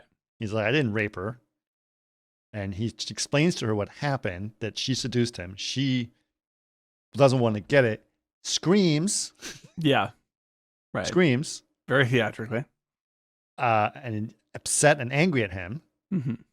And at which point he tries to get her a glass of the water. Then the landlord comes up with all the other boarding house guys, like, should we call the Right. cops? Right. No, and no, then she's- she's suddenly she's in fine. on the gag. She's fine. Everyone's like, don't worry. You're like, She's fine. I'm fine. I have I'm some just water. having a Everything's glass of fine. water. Like that's the moment I was going to bring up. I was just like, there's no way she's as upset as she's playing 4 seconds ago if she's playing into the gag here. Like there's just no way. Like she can't It make. just feels weird. It doesn't. Well, that's what I'm it's saying. not- Is like this is what I like. Maybe Catherine Ross isn't like selling it well enough, but in terms She's of not. like It could be what that, like yeah. like what Nichols is asking her to do is scream at the top of your lungs as if you're being attacked, but don't leave the room, and then 4 seconds later But she's a play the gag. bratty rich She's a girl. brat. I understand, but like, for example, Like that's the, it. the Anne Bancroft Mhm. is much better at No, she- making us oh, believe No, no that offense. she to can Catherine Ross freaking and Bancroft's a manipulate better a act- situation. Because yeah, I don't. better It's actor. hard for us Like, to what are you believe. gonna do? Like, Catherine Ross, it's hard for us. Catherine Her Ross, acting does yeah. not make me believe that she's manipulating the situation. She's Yeah, I almost think- like I think you're right. the I think Steve you're McQueen's wife. Oh, Ally McGraw. she's an Ally who cannot McGraw. act. Yeah, but she's Who just can't like an act. Ally McGraw type. Right. You know Right. that It's the very- same. Yeah. It's like how every early 2000s movie looks like. All the cast looks like Gwyneth Paltrow. Like she's a type. Yeah. It's a big wave. And I think that Catherine Ross is a pretty good actor, but she is exactly the same in this as she is in Butch Cassidy and Sundance Kid. Like she doesn't vary her shtick literally at all. Whereas if you see anyone else in this movie and other movies, they are completely different people because they're not just getting paid to do their one note act. Right. And so I feel like she probably wasn't the strongest casting for this role for But what she was Nichols pretty. needs her to do. She was Yeah, pretty. she's a big ticket item for She's the a big time. ticket item. Yeah. Candy baby. But it's just like, yeah, like Got Steve those McQueen's big eyes too. Those yeah, big she's eyes I mean, are like, yeah, she shoots really great. Good She's not bad. slacks, She's good. dungarees. But it's not like what's her name from The Getaway with McQueen? Ally McGraw. Like Ally McGraw is a bad actor. You know we're getting old because you just said it like 38 seconds ago. Yeah, and I can't fucking pull it back. I couldn't remember fucking. Who won the World Series in 61? I just said the goddamn thing. Yeah, it's like you said Richard Dreyfuss. I said Richard Dreyfuss, and I tried to say it again. I couldn't remember Ally McGraw's name, and you said it like 38 seconds ago, and now you're like, what was that girl's name? The person I was just talking about. But yeah, like Ally McGraw literally it's can't act at all. senility film review. Right, exactly. Yes. All the episodes of Martini Chat. We'll start reviewing things we never saw. That scene was good. I don't think I've seen this movie before. The Graduate. Have we done this? Wait, we're talking about movies? Did you ever see the SNL skit where they had Alexa Silver? Which is like, oh, no, I guess it's the Alexa, you know, the Alexa good. Box in the house, but for old people. Oh yes, I don't have time for that. It was like, what are those boys doing across the street? They're just playing. I don't know about that. I don't know about that. I don't know about that. Oh, it says, and she will respond to any name pretty close to Alexa. Agilla. It's fine. And Satchel Paige. Yeah. And they have the new aha mode. When it's like, so I went to him and I said, That's really funny. Just look it up. The Alexa Silver on SNL. It's hilarious. But yes, so Ally McGraw can't act. Catherine Ross is an Ally McGraw type who can act, but she's probably cast. She's not selling it the same way she is going Anne to sell Bancroft the movie. is clearly the best actor. Oh, she is utterly in control of this movie. Yes, like Anne Bancroft, like the fact that she is like 36, and she is acting as if like she's a 50-year-old woman. Yeah, she's acting like she's the 50-year-old matron who's running the entire thing. Like every vocal trick she uses lands perfectly. She's utterly in control of everything that Hoffman does. It's great. Yep. You know, and I also applaud Hoffman just because like he's like for most of the movie he has sort of an easy time because he can just ride the one like, oh, what's happening shtick. But when he needs to change, he changes very well. Like Hoffman has the range to really pull the movie off. Oh yeah, because like in the second act, it asks a lot more of him to make it work. Well cast, yeah, for sure. Can you imagine Robert Redford in this role? That was oh my god, he would turn to a serial killer movie. You'd be like, what is happening? Like this guy. Like I love Redford, but oh man, that'd be an awful movie. That'd be a terrible movie. Like you ever been turned down by a girl? What do you mean? What? I love that story. It's a good one. All right, I'm gonna look it up. Okay, so hold on. So at this point, she sort of accepts this, but he wants to marry her, and they're hanging out together, and she says, "I'm already getting married," and she leaves, right? At which point she leaves. The father is there. Father knows everything. Mm-hmm. Pissed off. Yeah, and I love Murray Hamilton in this scene. Tell him the scene. Like when the father shows up at the crappy apartment. Like, wow. Hamilton. Yeah, go ahead, Eric. No, keep going. Sorry, I'll tell you guys after. That Hamilton is so pitch perfect in this scene where he is both incredibly angry, yet this is also the thing that this moment is what he has constructed with his life so that he can be in the moral position of rightness so that he can be strong, right? But at the same time, he is afraid of Dustin Hoffman physically, and he is trying to constantly say, please unclench your fist, as if Hoffman's going to attack him, which he's not, and it's totally obvious that he's not. So you're seeing this dude wrestle with this, he finally has a moment which he has the absolute moral high ground, which is what he has been hoping for probably a decade. Because he's the biggest douche of them all. Yeah, because he's a fucking weak noodle, right? And like now he's like, you are the villain and I have the upper hand morally, finally, haha.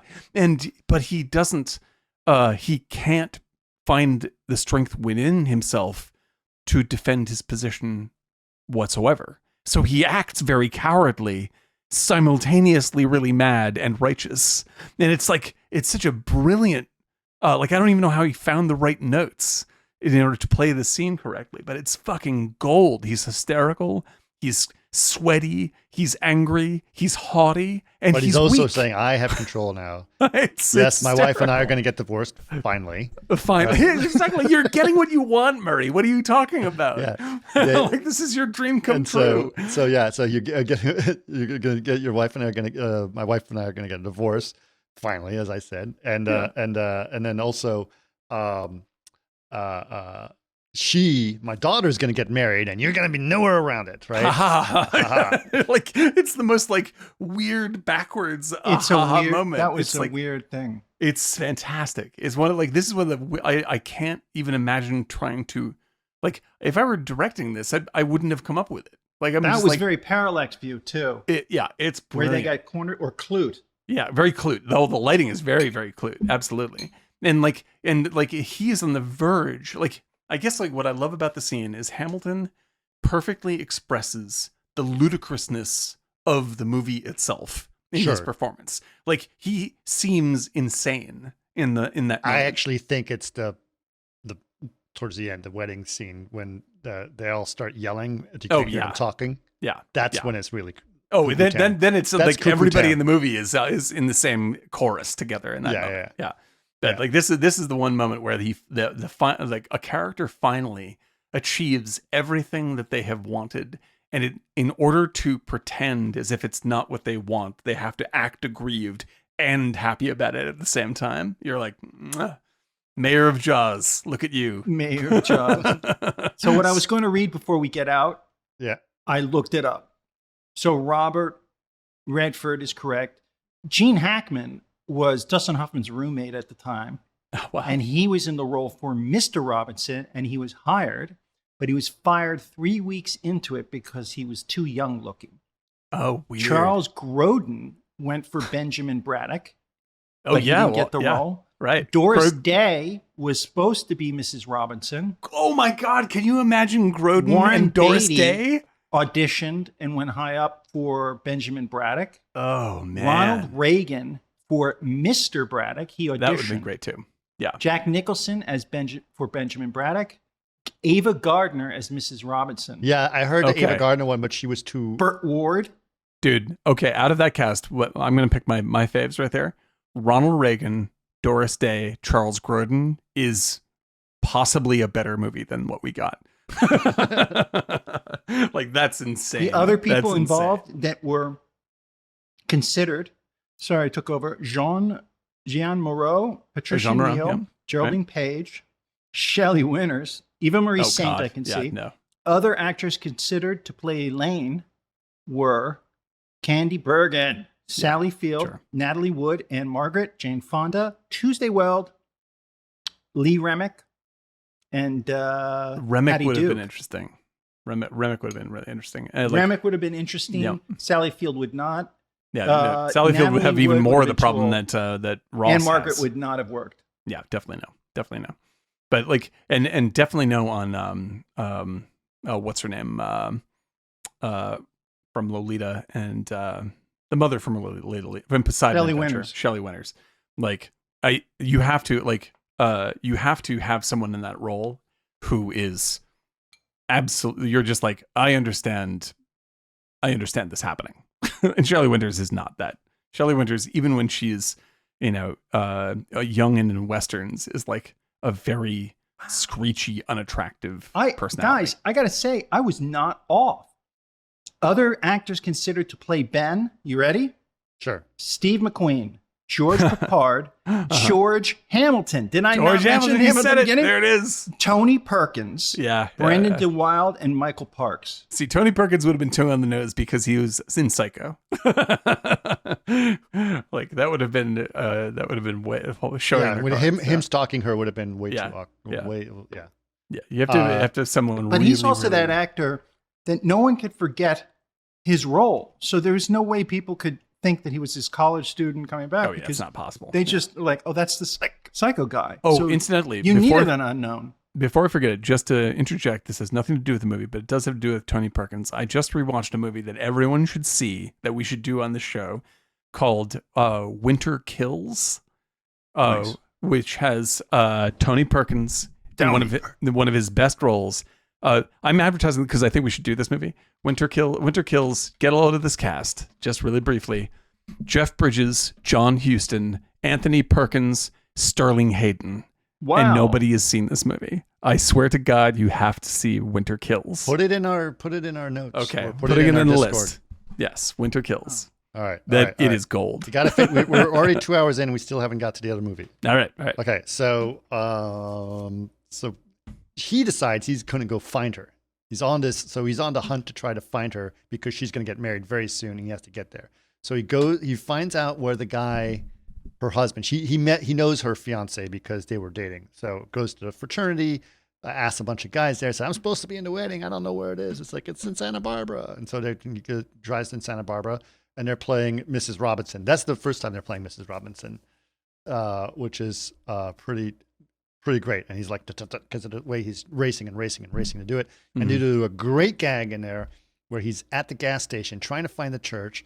And he's like looking it up and is like, it's right around here. And then the gas station guy says, do you need gas? He's like, no. And he just takes off, but he runs out of gas. And they do this great gag where the rhythm of the guitar as the car runs out. As the car runs out of gas. It's like a perfect great way to gag. make the music. Because then you've been hearing the music. And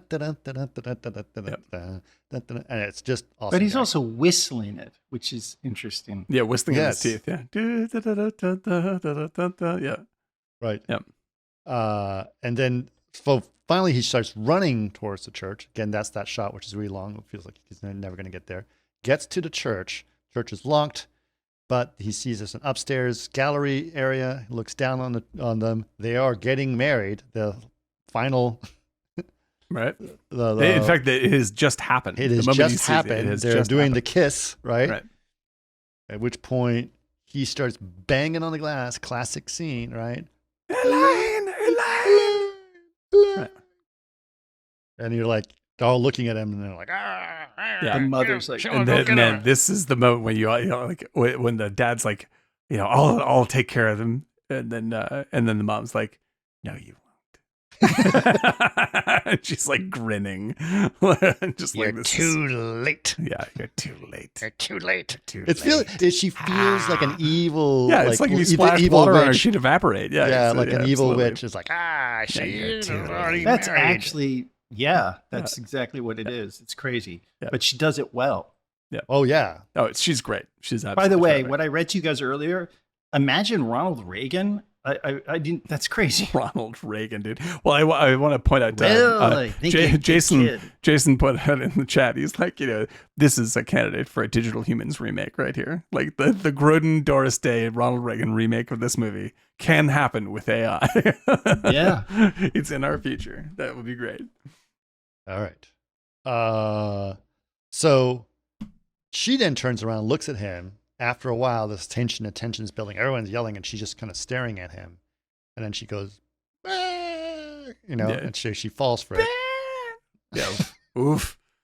Yeah. Oof. Yeah. That is a singularly disturbing moment in Catherine Ross's. Yeah, she looks a little awkward. But she Oh, runs God. out, and he grabs her and blocks the door with something, and they run off to get on a bus. Oh, and the famous cross. shot of like she's. Oh yeah, he's- they used the cross to block He's the door. swinging with the cross to keep everyone. I'm sure everyone in the '60s was like, "Ah, that's right." Yeah. How anti-establishment. Very funny. And then How zeitgeistian. and so they get on a city bus, and they get on the back of the bus, which is the scene right behind us, the final shot of the movie. Mhm. And they're so happy, and they're laughing, and they're like, "Oh my God, I can't believe we did this!" And then, just before the credits roll up, their expressions change just enough that they realize, "Uh-oh." This is What do we do? This is one of the greatest moments in Hoffman's filmography. He had like perfect acting, and easily the greatest moment in Catherine Ross's filmography.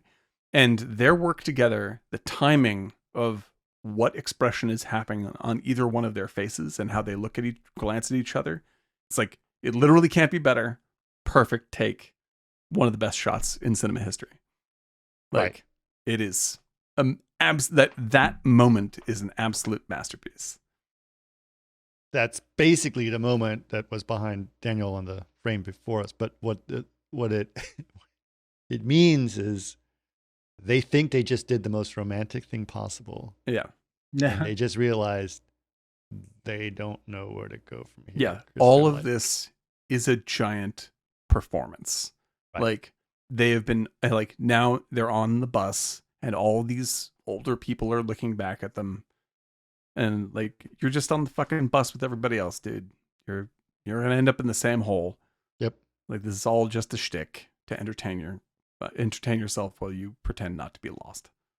That's what's happening for everybody.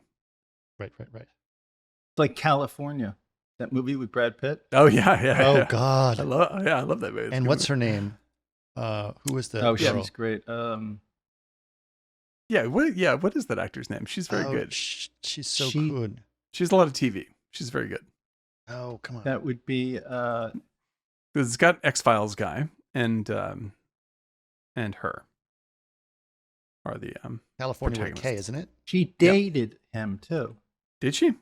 Yeah, I think so. Brad Pitt. They would have had very, very attractive children. Juliette Lewis. Yeah. Oh yeah. Oh, I'm sorry. Yes, Juliette Lewis. But I'm thinking of the other woman who is with David Duchovny in that movie. She's great. She also played in The Crown. She played Margaret Thatcher. Oh, she in The Crown? I haven't seen The Crown yet. She played Margaret Thatcher. She's a terrific actor. She's really good. Great character actor. That's an underseen movie. I was just talking about this because someone California. Yeah. And I'm like, that's a great little noir, and Pitt's noir. great. Yeah. And it's a great 90s noir. And, you know what that would be a good pairing with? True Romance. Oh, perfect. Literally perfect. Literally same years. Yeah, same year. Yeah, they're very similar movies. Both have Pitt. You know, it's one of Pitt's funniest performances in True Romance. Don't disrespect me. So good. Get maybe some, what was it? Honey bears or whatever he says. Like he's super stoned. Yeah. Yeah, and that great. was what's his name from Sopranos. Yeah. That's a right. great one. Yep. Okay, so we're going to move on to Francis Ha, but I'm going to take a break before we do that. So all right, that sounds we're going good. to move to a commercial. So if you Graduate, guys want to excellent do your movie. chit chat and talk about something else, you guys You can got do it. that. But I've got a couple minutes that I need to do it. See if I can. All right. Behind the ad, what will we talk about? Talk about the ad. I'm going to say that Eric, are you a fan of the movie Catch-22? Yes. I think we should do Catch-22 sometime soon. I'm a You've talked about it huge- enough, but huge yes. fan. With Enter the Dragon? Of course, obviously, makes perfect sense. Yep. But that's the Catch the Dragon. like. I always feel bad because like MASH. I'm eating, okay? I'm sorry. Oh, that's I'm fine. starving. MASH utterly destroyed Catch-22 on opening. Because MASH caught the zeitgeist in the way that The Graduate did. And it's too bad because MASH is nowhere near as good as Catch-22. Like, MASH is a pretty good movie, and I like Altman a lot. I love Altman, but I love Altman. I don't like MASH as much. yeah, as I like it. It's on the lower end of his list for me rather than many of his other movies. And Catch-22 is I also love the book Catch-22. And I know that they don't get to do everything from the book, but just as a movie by itself, I think Nichols, they spent so much time crafting that movie, and the staging and the character work is so terrific and so experimental. And that's another great Grodin performance in that. He plays a real villain. And he's incredibly funny and very, very scary in that movie. But Alan Arkin, who just passed, we should definitely keep him. Yeah, man, did I- terrific. Yeah, love him. Love Alan Arkin. Love him. Man, I'm so sad. That was very That sad. is very sad. Shoes, you guys boots, see- yes. Did you guys see Little Miss Sunshine? Of course, Yes. yes. Yeah, he's Yeah. terrific. Terrific. I love that, and he's so good. Down and Out in Beverly Hills? I see him right. there too? Gosh, I haven't seen that in probably 25 years. Who is he in Down and Out in Beverly Hills? Is Oh, he's the that- dad. He's the dad? Yeah. There's Yeah. Nick Nolte. Who Nick else is in Nolte, Bette Midler. that? Bette Midler. No, that's no, right. no. The Beverly Hills. No, Down and Out Beverly. That's Richard Dreyfuss. Is that Richard Richard Dreyfuss? Richard did the- Dreyfuss is the dad. Bette Midler. He Nick did Nolte, the Richard Beverly Dreyfuss. Hills with the Ninja. kids. And they couldn't afford Beverly Hills? Wait, what? Now it's the old man show. Now this is the old man show. Wait, what was that What's movie the with name of Emilio the- Estevez and yeah. I I do don't this know, with my Dad. wife too all the time. And it's 20 plus Slums years of Beverly marriage. Hills. Slums of Beverly Slums Hills. of Beverly Hills. No one will remember. This is the last time on the earth that movie's title will be spoken. That was it right there. This is when it It disappears disappeared from the consciousness of humanity right after this. like a star, supernova. It That's just it. supernova. The last of it. Sad. You thought What About Bob would last? That's next. Yeah, I that's liked What true. About Bob. Oh, I like What About Bob, but that's on the death of I stars. love path. that. That's a very funny movie. It's a funny movie. a Nobody very knows what we're funny talking about movie. right now. I was challenged on the internets that I was like, nobody, like I said that Jacob's Ladder is the most influential horror film that nobody has seen. And someone was like, oh yeah, nobody's seen that. I'm like, if you fucking talk to anybody on the YouTubes, they have not seen Jacob's Ladder. That is a completely forgotten film. That should be up there with The Exorcist, and nobody remembers that one. I'm not crazy. I may be old and forget what's his name's name. You know, the guy from Jaws, that guy. I do this with my wife all the time. It's like, who's the name of that movie with that guy? And she goes, "You're talking about Alec Baldwin." That's it. Ah, Like, that's the and one. how yes. does how did she pull that out? Because like I've known you for 20 years. I get the context of I the can earlier retrace the steps conversation. in your I brain. could see that you were headed towards Baldwin because 20 minutes ago you were talking about that other Baldwin film, and I know that's Right. in your mind. The Edge with Anthony Hopkins. That's the one. That's the one you were thinking of. Yep. Who's that guy in that movie? That's the That movie line that- I yes. say all the time. Who's that guy in that movie? What's his name? Flamingo Kid, Matt Dillon. I knew it. How did I you pull love that that one film. off? Remember that movie? That was a good movie. It's a good movie. Flamingo Kid? Oh yeah. Flamingo Kid, yeah. Flamingo Kid. Was what was the name of that? Okay, I'm going to do it again. You're doing it again. Brad Pitt did like a weird indie film. I think it was called like Blue Suede Shoes or something like that. No, Johnny Suede. Johnny Suede, yes. Did you see that? Long It's a time ago. weird I movie. thought that was Brad Pitt. That is Brad That's Pitt. what I said. Brad Pitt. That's what he said. Welcome to the old man hour. Which guy? Brad Pitt, right? Which guy? What's his name? Welcome to the Old Man Trying to Remember a Movie podcast. That's what we should rename this. Yeah, no kidding, man. Oof. All right. Francis Ha. Speaking of young people. Yes, Francis Ha. Francis Ha. So this is a movie that was Eric Daniel has suggested as a pairing with The Graduate. Now, why did you decide to pair these two movies? Because these are two movies about people just post college who suddenly realize they don't know what the fuck they're doing with their lives. And specifically, I chose this one because it is the opposite of The Graduate in the way that it handles it. Right. They're clueless. Yes, this is a very empathic, sympathetic drawing of a sketch of people suffering the same dilemma, and it's a movie of self-realization as opposed to self-obfuscation, which is The Graduate. Yeah. Okay. And it's also Greta Gerwig, who is very huge right now because Barbie, I think, is about to cross $1 billion. Nice job, Barbie. did already, right? It has made all Nice. kinds of records so Nicely far, done. like including Nicely the highest grossing film directed by a woman ever. And by a long it beat shot. it's Warner Brothers' biggest, highest grossing release for that time frame. They beat Dark Knight. It's made more money than Dark Knight did in the same time frame. Yep. So I'm a big Greta Gerwig fan, and this was the movie that I initially I was like, I need to know everything that she does. Was because of this. So I saw Lady Bird, which I think was before this, right? No. I No? believe it's that. Yep. I believe she doesn't. Oh, but she direct until- directed Lady Bird. Yes. She co-writes this with Baumbach, who she is now married to and has Who's now kids with. married to.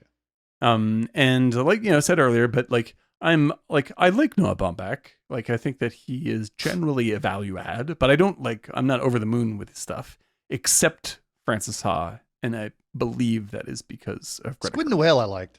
Yeah, Squid very and good Whale. movie. Very good movie. He has a couple of good movies that I like a lot. And I like his movies with Wes Anderson a lot.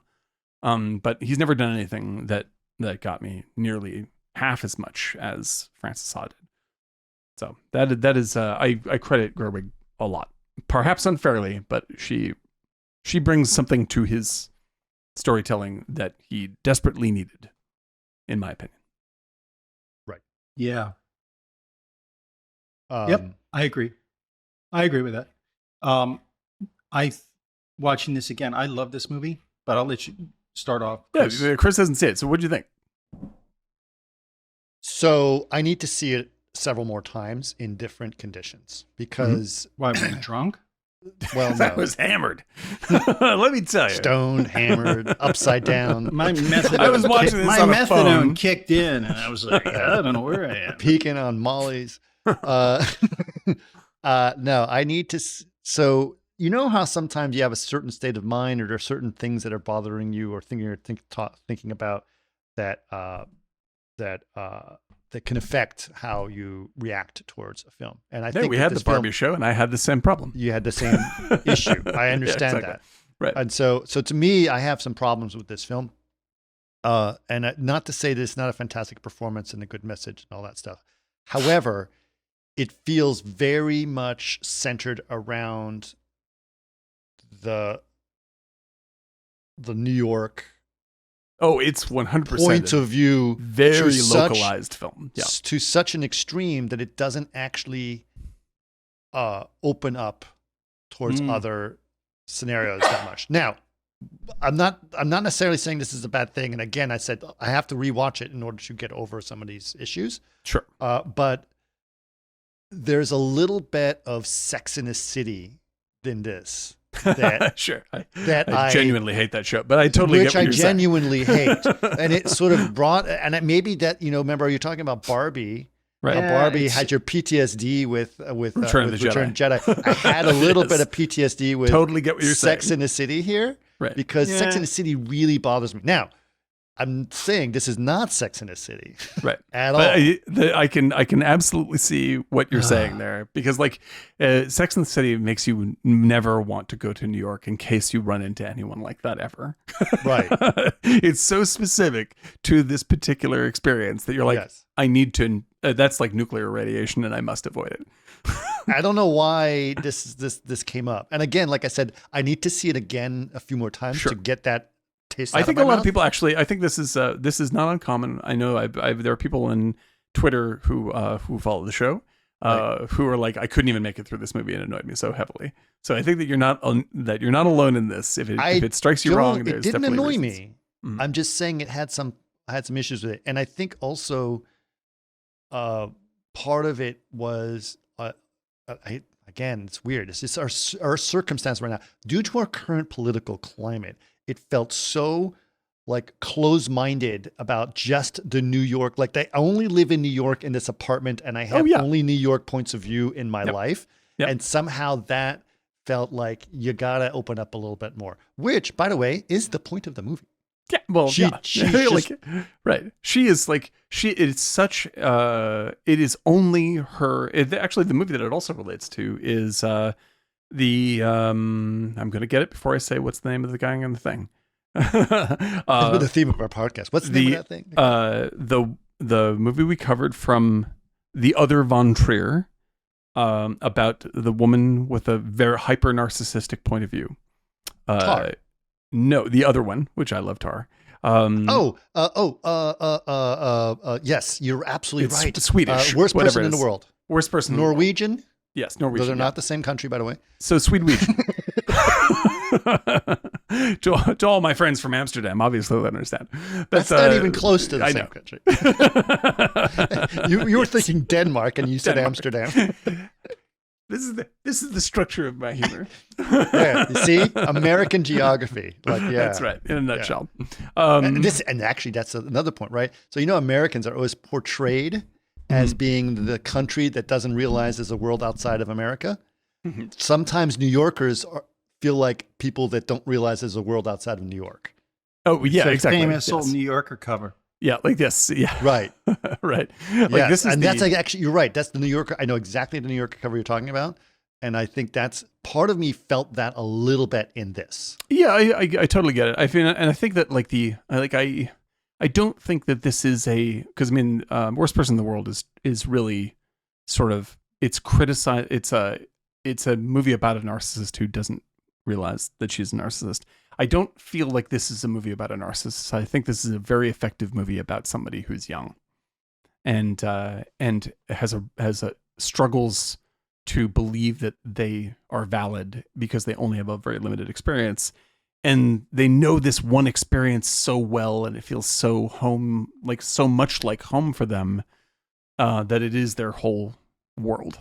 And Absolutely. even when you go in this movie to a whole other city, it resists experiencing that city. Yes. I mean, part of me actually, honestly, I was really looking forward to this podcast because when we go through these conversations, it'll help me like this movie again. Yeah, I want to like.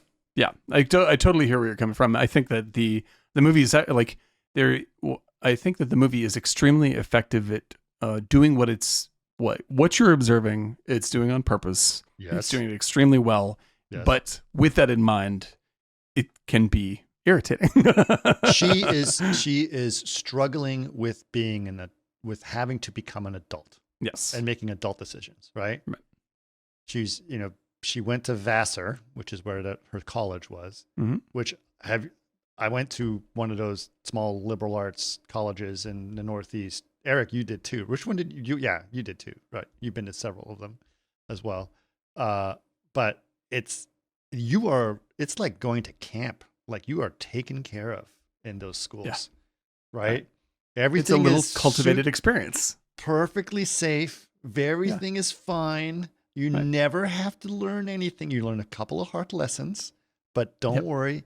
Everyone's going to take care of you. Giant safety net right beneath you all the time. Don't worry. Giant safety net. So when you actually have to go out into the real world, oh, wait, and I dealt with it. And like, I have to balance my checkbook? Yeah, what? So credit cards when's the last time you get turned down by a girl? What? Every month you have to pay a credit card? Exactly. Right. Which is what this story is about. Right. So acting, fabulous. Very indie also, which I also liked. Black and white. Interesting choice. And one of the most beautifully shot black and white movies I can think of in the past 20 years.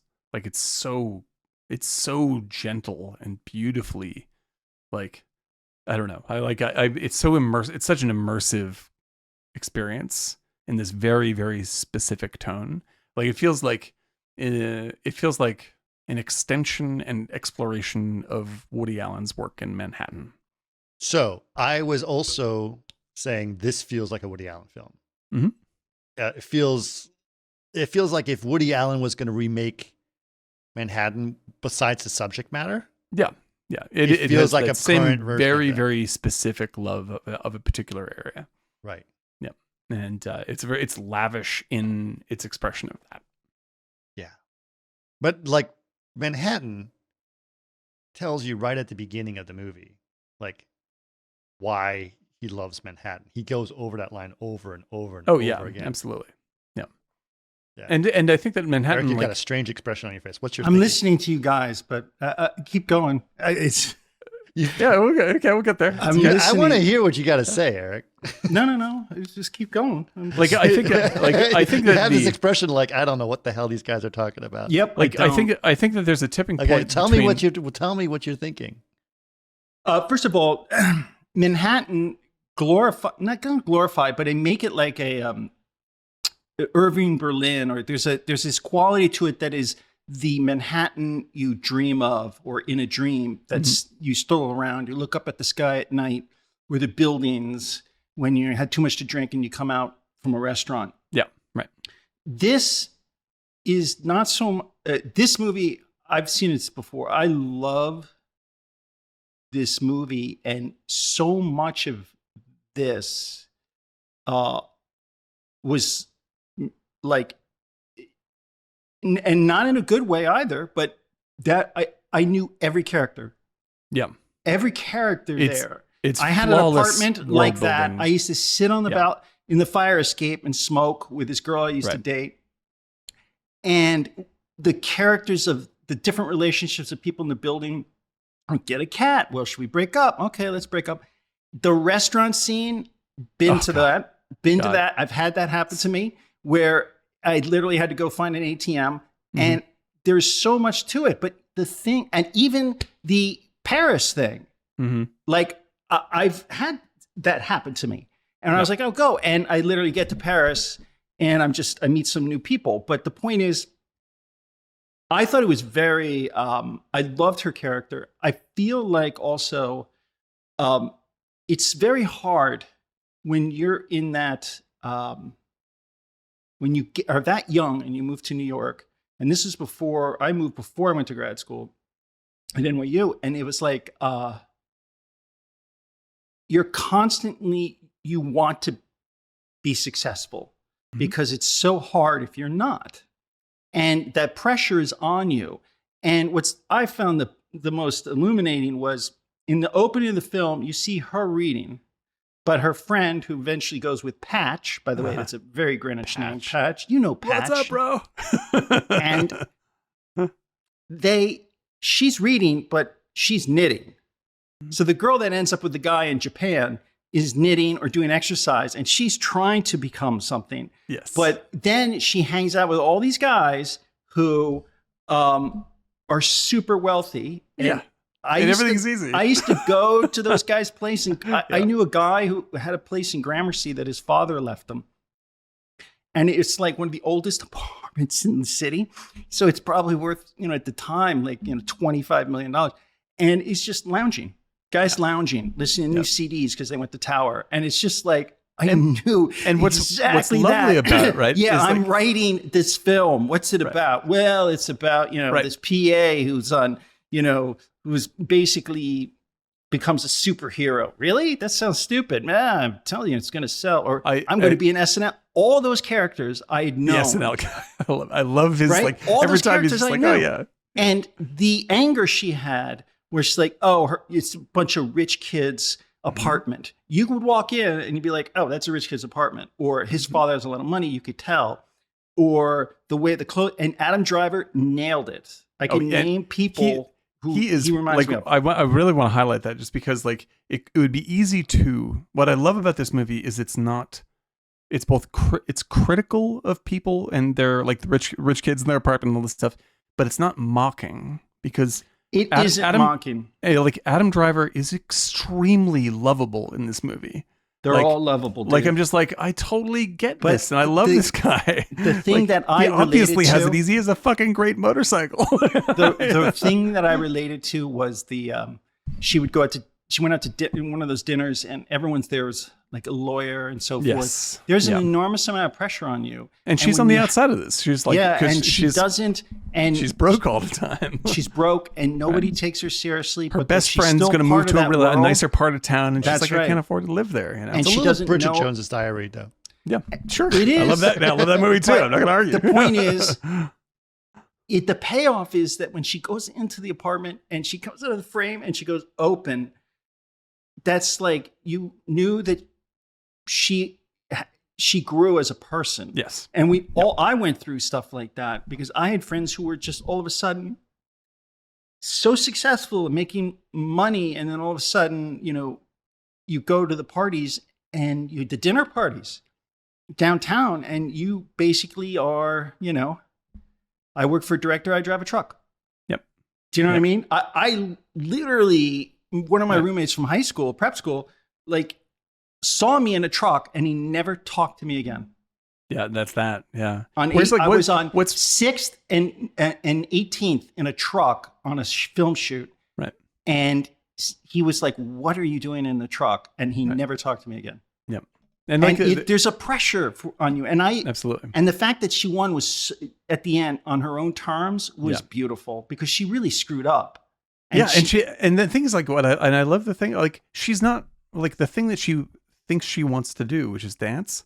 She's not that good at it. Oh my God, she's terrible at it. It's so wonderful that she's bad. She's bad at it, and it's really funny how to do that. Okay, most people have not seen this movie, especially people. I think it's a beautiful film. Okay, so we need to go through it because if we start talking about how it's a film about somebody growing.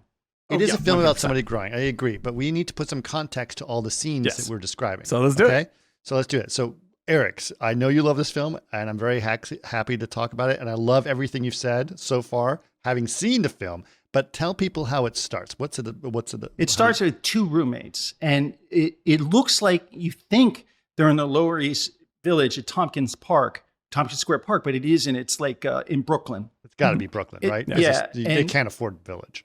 Yeah. Well, no. Well, yeah. Look, the East Village back in the late 80s and 90s was, affordable. It wasn't like that today. This isn't supposed to be 80s. No. Yeah, right. So it's Brooklyn, and they are roommates and friends. They're best friends. They almost seem like lesbian lovers, but they're not. They certainly love each other. They love absolutely each other. love each other. And they would sleep sleep with each other, but they still like men. Yeah, there's no like they're not sexually attracted to each other, but they love each other more than anyone else in the world. Like that's happening. They love each other more than they love their boyfriends. Oh, without a doubt, easily. Like she does not love her boyfriend at all. Yeah, and although I just want to highlight the way even this movie is so kind that it even treats Patch kindly. Like Patch, who is a jerky rich douchebag. I'm just like, I don't know. And even Patch, in the end, like you're just like, oh well, Patch is pretty much the fiance of Elaine from The Graduate. Exactly. He's carrying a pipe. Right. Yeah. That is so where I grew up in Connecticut. Patch. That's fucking. And classic, it's just man. like unbelievable how dead on they were about everything. But all like the characters. pre-credits, this movie frames this as the thing that she has to get right. Like the stakes of the movie are, if she can get right with her best friend again, then she's figured herself out. And so like it does, because it tells this very quick little tightly edited story of their life together as roommates in Brooklyn.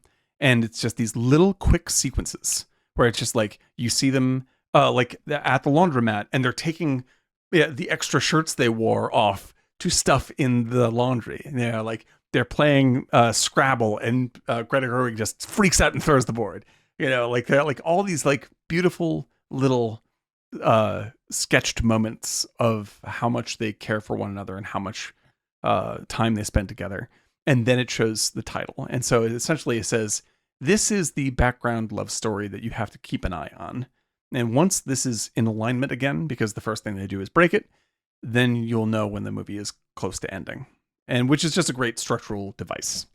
Right.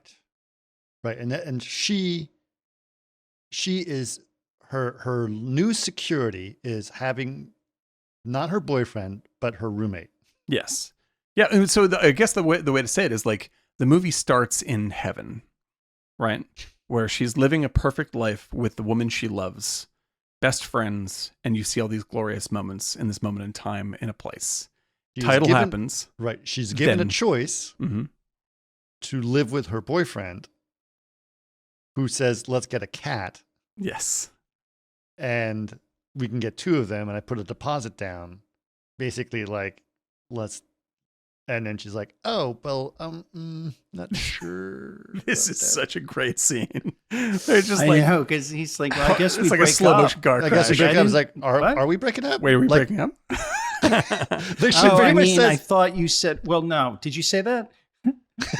No. Yeah. Like by the time that he's like, well, I mean, I'll take care of the cats then, but then you'll be a single guy with two cats. Why would I be a single guy? Really funny. Why would I be a single guy? Well, didn't you say well, all right, this we should isn't talk. working. You want to break up? God. It's not working.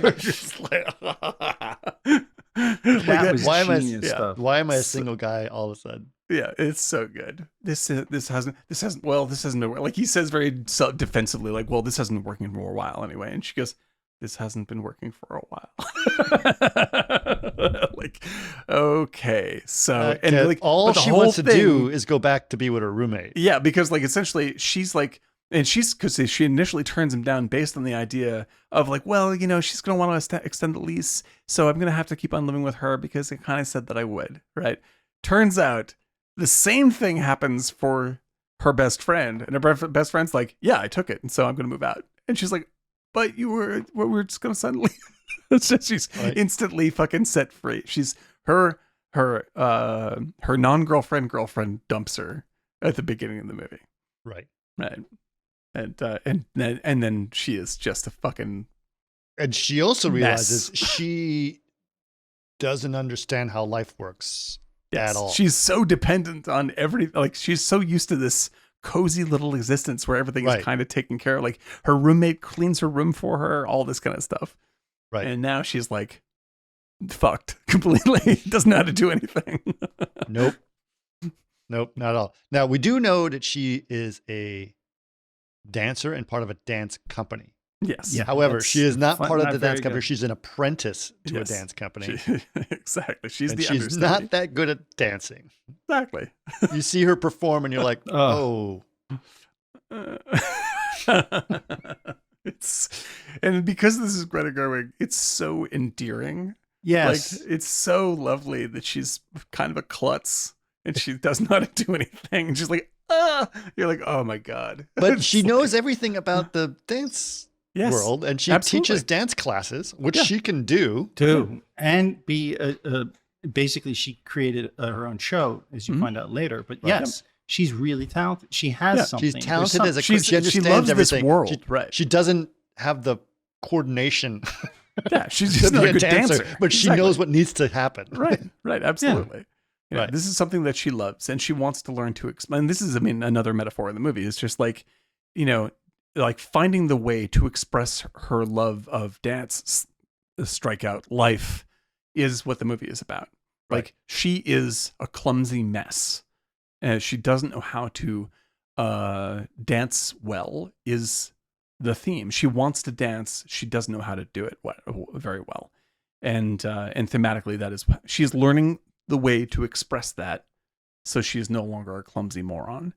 But most of the movie is her fucking it up completely, and making more and more of a mess of her life as she goes, which I very much relate to. I remember this was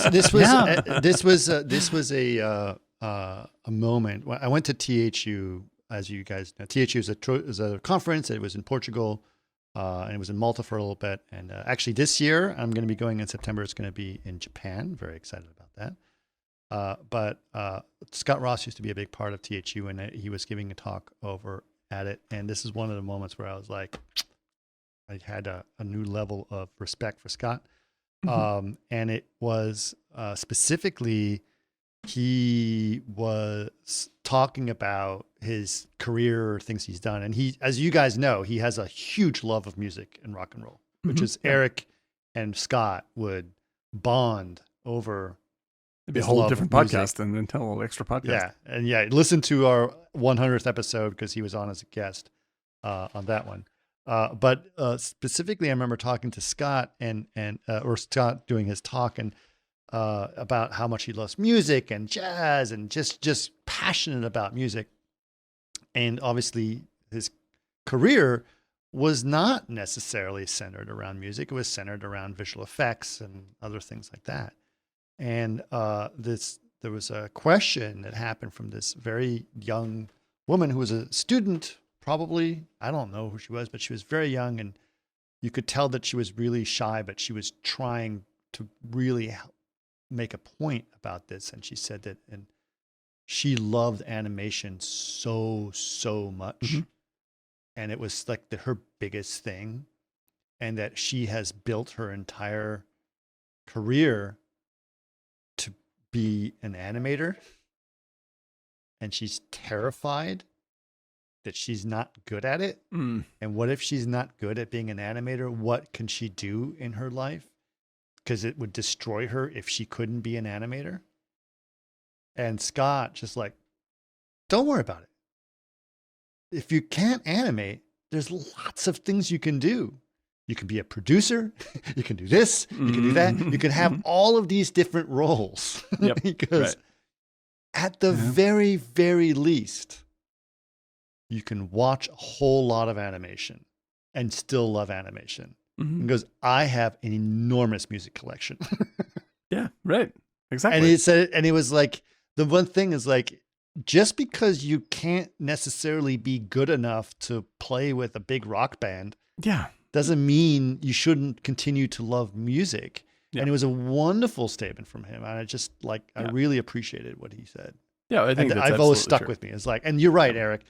This movie does that. It's like, she's not a great dancer, Yeah, but she this is not knows about her becoming, lead ballerina.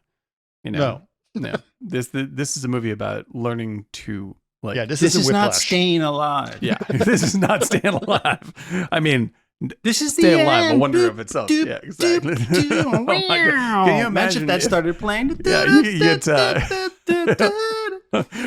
who did the music to Staying Alive? Is it Stallone. It's Frank Stallone. Frank Frank Stallone. Frank This is Stallone. the end. This is it. Now, if you've had Frank Stallone writing the music for Francis That Saw, would that'd be amazing. So great. Where she's just going down the street, look for the ATM. Go to the cash machine. Right. So what have we established Trip on so your far? face. This episode may go a little long. Are you guys okay with that? Because we still have a lot to go on. Yep. Yeah. So okay. She right. So basically she doesn't have her roommate, she doesn't have her boyfriend, and her roommate, they're still friends, obviously, takes her to a party, and she decides she needs to rebound real quick. Yep. Because she doesn't have anyone Yeah. to take care of her. Yeah. Exactly. Like she can't afford the apartment she's in. Right. Like she's got to figure out what the fuck's going on, and she's screwed. Right.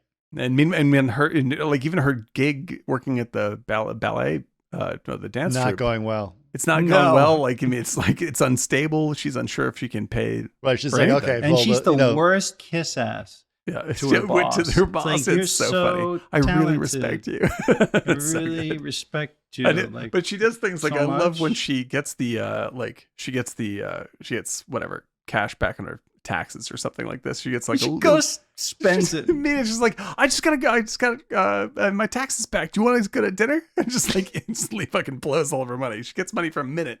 It just goes away. It's yeah, like well, yeah. I know people like that. Yeah, exactly. Literally, there are commercials out there about what are you going to do? Like H&R Block is like, I'm going to buy myself a new car with my tax rebate. Hey, what the fuck are you doing? Good God. Yeah. Oh man. But yeah, she's still a child, basically. Yeah. You know, and she's trying desperately to figure out her way in this alien adult world, and like she's with other very young people who she's seeing this from the outside, like how sort of easy their lives are. Like they don't have to worry about it. I think so. They have like here's Adam Driver. He's got a motorcycle. They got a great fucking apartment. They have all these rich friends. You know, just all this stuff, and she's like on the periphery of this. Well, Yeah. okay. So yes. So she meets up with these two guys. One guy's Adam Driver. The other guy is named Benji, whatever. Right? Sure. Ben.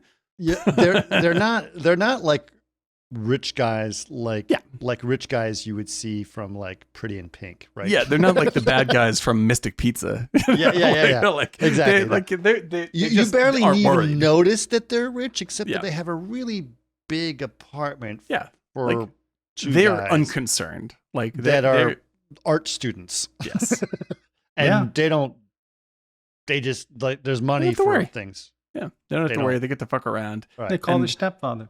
Yeah, and like I love like the writing on, especially. I mean, Adam Driver holds his own just because he's fucking amazing, no matter what. But like the kid playing the one who wants to write for he's SNL great. is so like beautifully unlikably funny. Like he says slightly the wrong thing all the time. He oversells the jokes. Like he's like, oh yeah, no, I'm just gonna finish my pilot for my set of skits for SNL, test for SNL.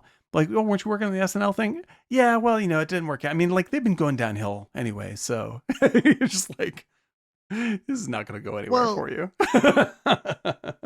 Brilliant. Right? I mean, it seems like the guy's like, I'm writing my next, Citizen Kane. That's like Swingers. You know? It's So very. I was actually thinking Swingers a lot. Like Right. this is a very like it has much the same sort of like empathy for the klutz You know, it's like much of Gerwig's charm fits This into party's dead anyway. This party's dead anyway, or the fucking the leave a message scene from Swingers. Right into this. You know, that is one of the that's like one of the funniest things ever shot. It's period. one of the funniest things ever shot. But if you're gonna say, you know, top 10 most awkward scenes in a movie, now first of all, I will say that The Graduate has several scenes in there. Yeah. Still nothing on Swingers for me. Nothing on Swingers. Like Swingers, the only thing that's in competition for Swingers is maybe Dustin Hoffman getting his teeth drilled by Laurence Olivier. Like it's like the other least comfortable scene of all time. Is it safe? Is it safe? And can he finish this message machine? Like those are the two most horrifying scenes I've ever seen in a movie. Yeah. Man, oh man. And that's only the one just below that is shit. I had it all prepared and then I lost Old Man Radio. Old Man Radio. WOLD.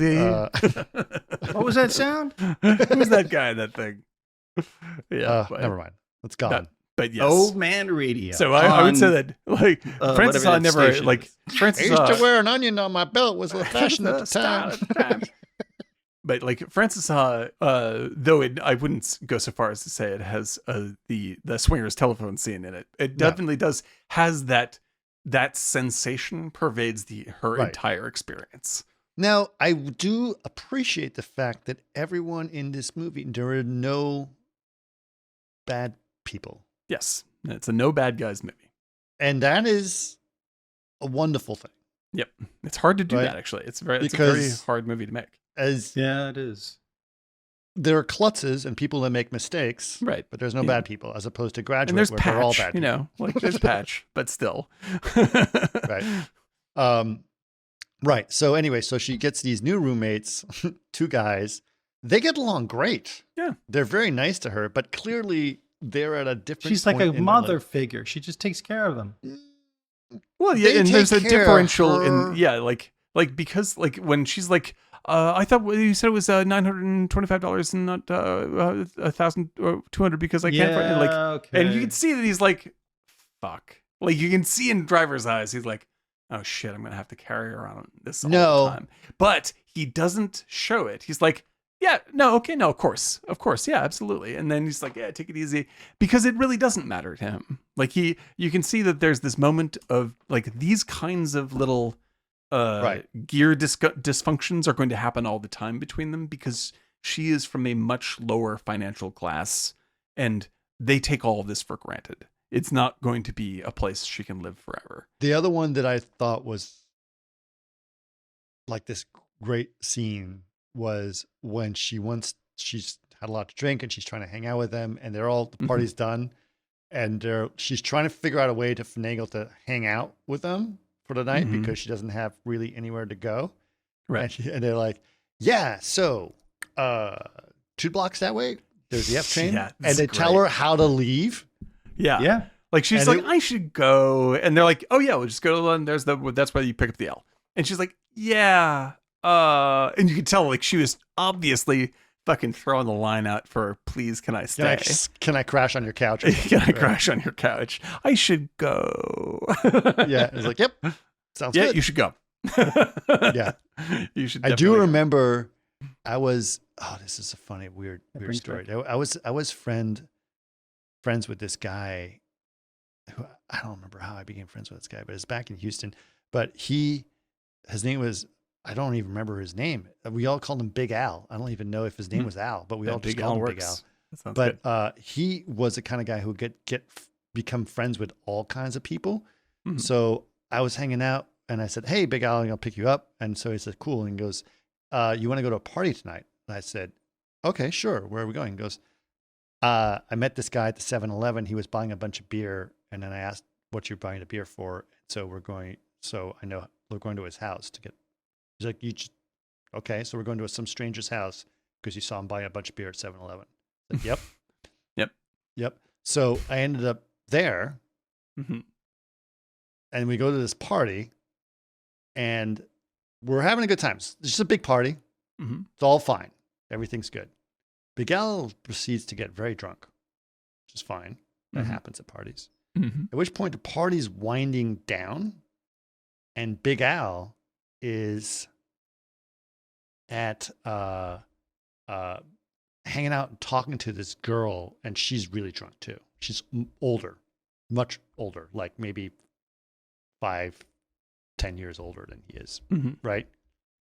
And then the person that owns the house, there's a bunch of people crashing on couches, etc., comes up to me and says, yeah, so I don't know you guys, and the party's done, and I can't have you stay at this house. I know he's really drunk, but you gotta go.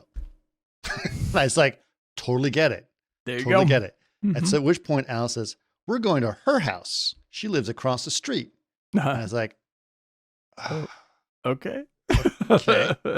So I go to her house with him, and she's just sloshed, and she's like, let's get some more beers and stuff like that.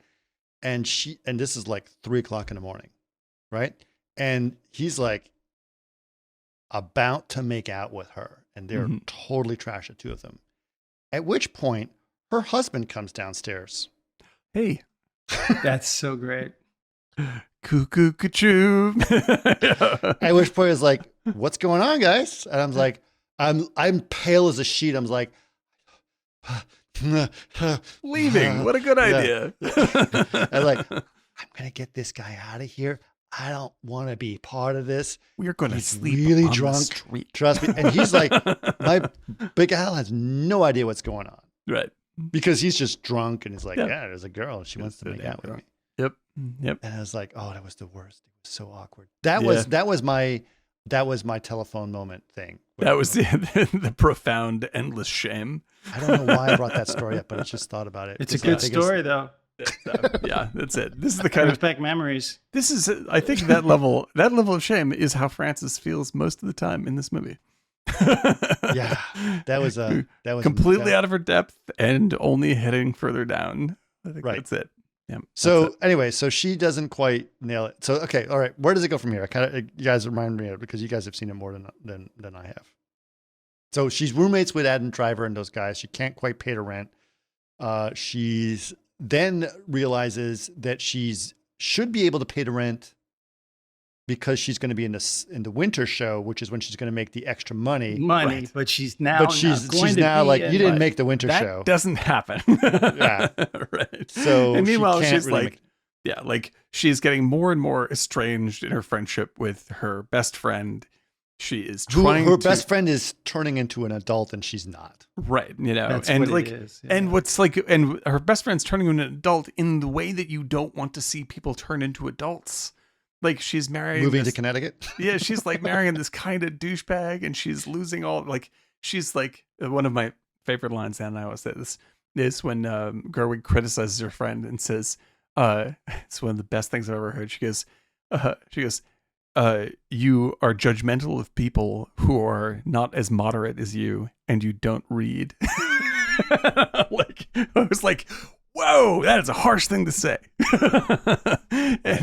But you see her, like she works in publishing, her friend, Right. and she doesn't read, and she's marrying fucking Patch, who she was complaining about at the beginning of the movie. That's right. And you're just like, oh no, the worst thing is happening. Yep. Like, and you know, and then ultimately she's like, and from the outside, so she doesn't understand what's happening with her friend. And her friend is also doing things like moving to Japan with Patch. And so she's like, I am fucking this up entirely. Like how she's going off not only being an adult, but she's like going to be living in Japan. Like that's how, like, she's having this experience I could never ever have. Yes. You know, and she's struggling. She's going to get married and live in Japan. Right. Like it sounds and like have kids. an absolute fantasy. Yeah. And I'm still trying to figure out how to come up with an extra $200 for rent to share with my and she's roommates. like just paddling to get by the whole time, and Right. like you know, like Yeah, everything it is just sucks. yeah, it sucks. And so like the feeling that she has of being like in like when she's just outside the circle with just her roommates, now it's being expressed like she's just outside the circle in her job. Like she doesn't get to like Oh, yeah. then she's way outside the circle with her own best friend. Like she's like more and more thrown free of her comfort zone. But right at that moment, it's because it was supposed to be a Christmas pageant. Mm-hmm. She ends up going home for Christmas. Yes. Which is really great. I love that. Such a fucking good bit. Yeah. Like, because In Sacramento. In Sacramento. Which is where she originally is from. Yeah, where Gerwig's from, and she also makes a movie about it with Lady Bird. Yeah. She makes a movie about it with Lady Bird. And those are her real parents. So good. As her parents. So good. It's so good. It's like all the little parents things they say. Oh, it's exactly like going home for Christmas. It's so lovely. And so what's wonderful about it is she does such a good job, or the story does such a great job of showing it, like how familiar and how foreign it is at the same time. Yes, exactly. Because I have grown up, I don't do that. So she's between. It's what it portrays is she's between. She's not the little girl anymore, right? Although she knows what that's about, but she's not an adult either, where she can do things independently. So she's still depending on her parents, who, by the way, her parents also say, we can't afford to help. We can't keep paying for you, essentially. Yeah, just like, I wish we could like, when she's walking through the woods and she's just like, she's on the phone with her mom. And she's like, where are you? Like, it's just like, well, at least in nature, you can't spend any money. And your mom's like, where are you now? Nature. Like, it's very sweet how like she is being disconnected from all of her support systems in every single scene, and like, so she feels more and more at sea, and like she's then hanging out with the dancer from work who she doesn't super like, but she's trying to like. Do you know who that person is? Yes, the girl from Succession. That's Meryl Streep's daughter. Oh, which makes sense. Yeah, she looks like her. That's which one? Yeah, the friend, non-friend, the one who she's yeah. But the girl that's at one of the dinner parties is one of the girls from Succession. It's from Succession. Yes.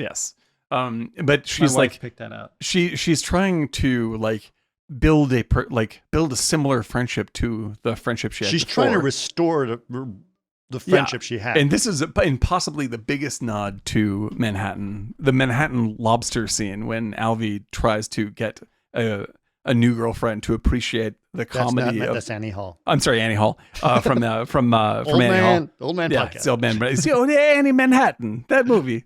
But the lobster scene from Annie Hall. Yeah, when he tries to recreate that situation. That's what she tries to do. And it's like because in the beginning of the movie, you see her and her friend have this thing where they just start slap fighting really hard. Right. And it's very charming. The scene behind you right now. Yeah, which is hysterical. They just start pushing each other and slapping, grabbing each other and wrestling and all this kind of stuff. And it's very sweet and funny. And she starts telling this other pseudo friend about like, oh, thanks for letting me live with you. This is great because we can be friends. My friend and I used to like just have play fights and be like this. She pushes the shit out. She's like, what are you doing? What the fuck are you doing? No, it's like this. It's so fucking, and you're just like, oh God, Frances, what are you doing? And she ends up hanging out with her, and she goes back to see her friends and family in one of the most awkward dinner conversations I've ever seen, where she's trying to pretend like she's an adult with all these people who are clearly. This is actually one of the scenes that I love because she basically is. It's I don't give a fuck scene.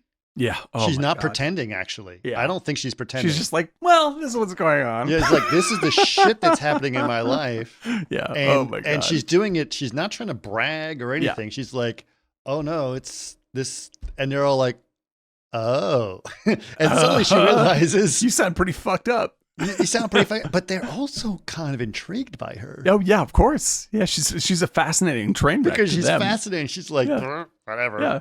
And they're like, this is like, there's a guy who's just like, oh, she's just a train wreck. Yeah, she's a train wreck. And they're like, oh, it is fascinating. And then the guy, they're bragging about how wonderful their lives is and how I'm a lawyer and I have this part in France. In Paris. And, exactly. That's a wonderful stuff. And so it's like, I'm going to go to France. It's like, because he says like, we had this lovely pied-à-terre in France, right? And and he just casually says, oh, if you're ever there, you can just like let us know and you can stay there.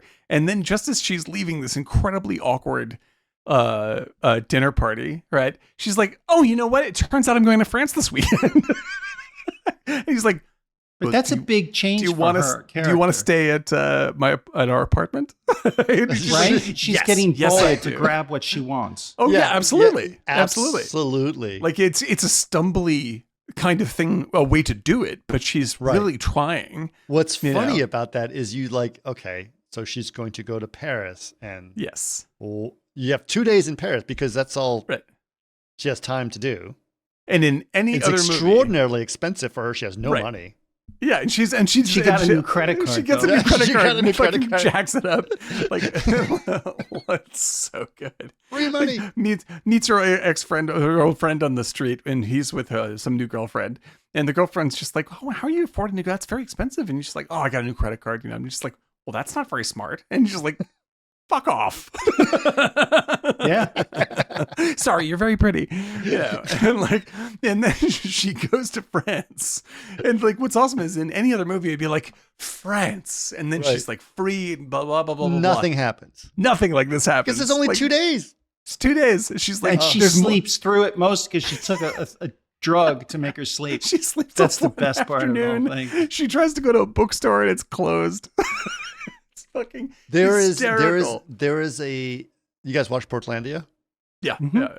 There's a great Portlandia skit that they do where like he wants to do this romantic thing with this girl and go to Italy for like the weekend, right? Mhm, yeah. But because of all the problems, she can't sleep on a plane, so she's completely jet lagged. They end up in a terrible little hotel because it's last minute, and like he's trying to pee, but the bathroom has no door, so it's like and they just met, right? And it's like this, everything is terrible about everything, and then like by the time like they just start getting their shit together, they have to go to the airport to go back because it's only there for the weekend, right? Right. And so there's a couple of pictures of them happy in Rome, but that's it. And they're like, Yeah. "You must have had a great time in Rome." I was like, "Nah, not really." Yeah. Like, Because in 2 days, like just the Can't do travel, anything. yeah, right. it's I mean, horrible. like, so like she like, and even when she like, there's a scene where she's like, you know, she's sitting and she can tell Oh, she's she's really trying to stressed meet out. someone in Paris. Yeah, So she she's has a try- friend in Paris, and she's Yeah, excited, then and she leaves several calls messages. Calls her. No She callbacks. finally gets the call when she's like in the Lincoln Tunnel coming Yeah. back from JFK. It's like, It's "Oh, we'd like, love to what? see you. I can have a party. There's all And these there's a great guy that you people you would can totally meet." get along with. Yeah. It's like, And she's in the I Lincoln Tunnel. can't. Yeah, and the way they shoot everything in Paris is like, there's a shot where she's just like, fuck, right? And she like steps out of the shot, and then in the background you see like the Eiffel Tower is revealed. Like, I mean, she doesn't get to see. There's nothing. She's like spends more time in the shitty tight little elevator. She tries to go see Shrek or something like that. Yeah. Oh my god. It's Oh yeah, so no, fucking Puss in good. Boots. Like Puss she in tries to Boots. get a What's ticket what to time's Puss in next? Boots. Puss in She's Boots. in. In Paris. It's fucking gold, man. It's great. And then she gets back and she's like, fuck. I know. Now I'm in debt. And then just I'm in debt. Now I'm twice as worse off as I was before. And she has to take a job as a fucking RA. as an RA at her old college, which means that she can't take dance classes, which she was hoping to audit. Right? Yeah. And then so she has to take a job. But then, further. and then people at the school are like, What the "Aren't fuck? you a You're student?" so old. Nope. Yeah, no, I'm like 27. You know, like this. Like I live. She's like at a folding table with another student, and the student is like 18.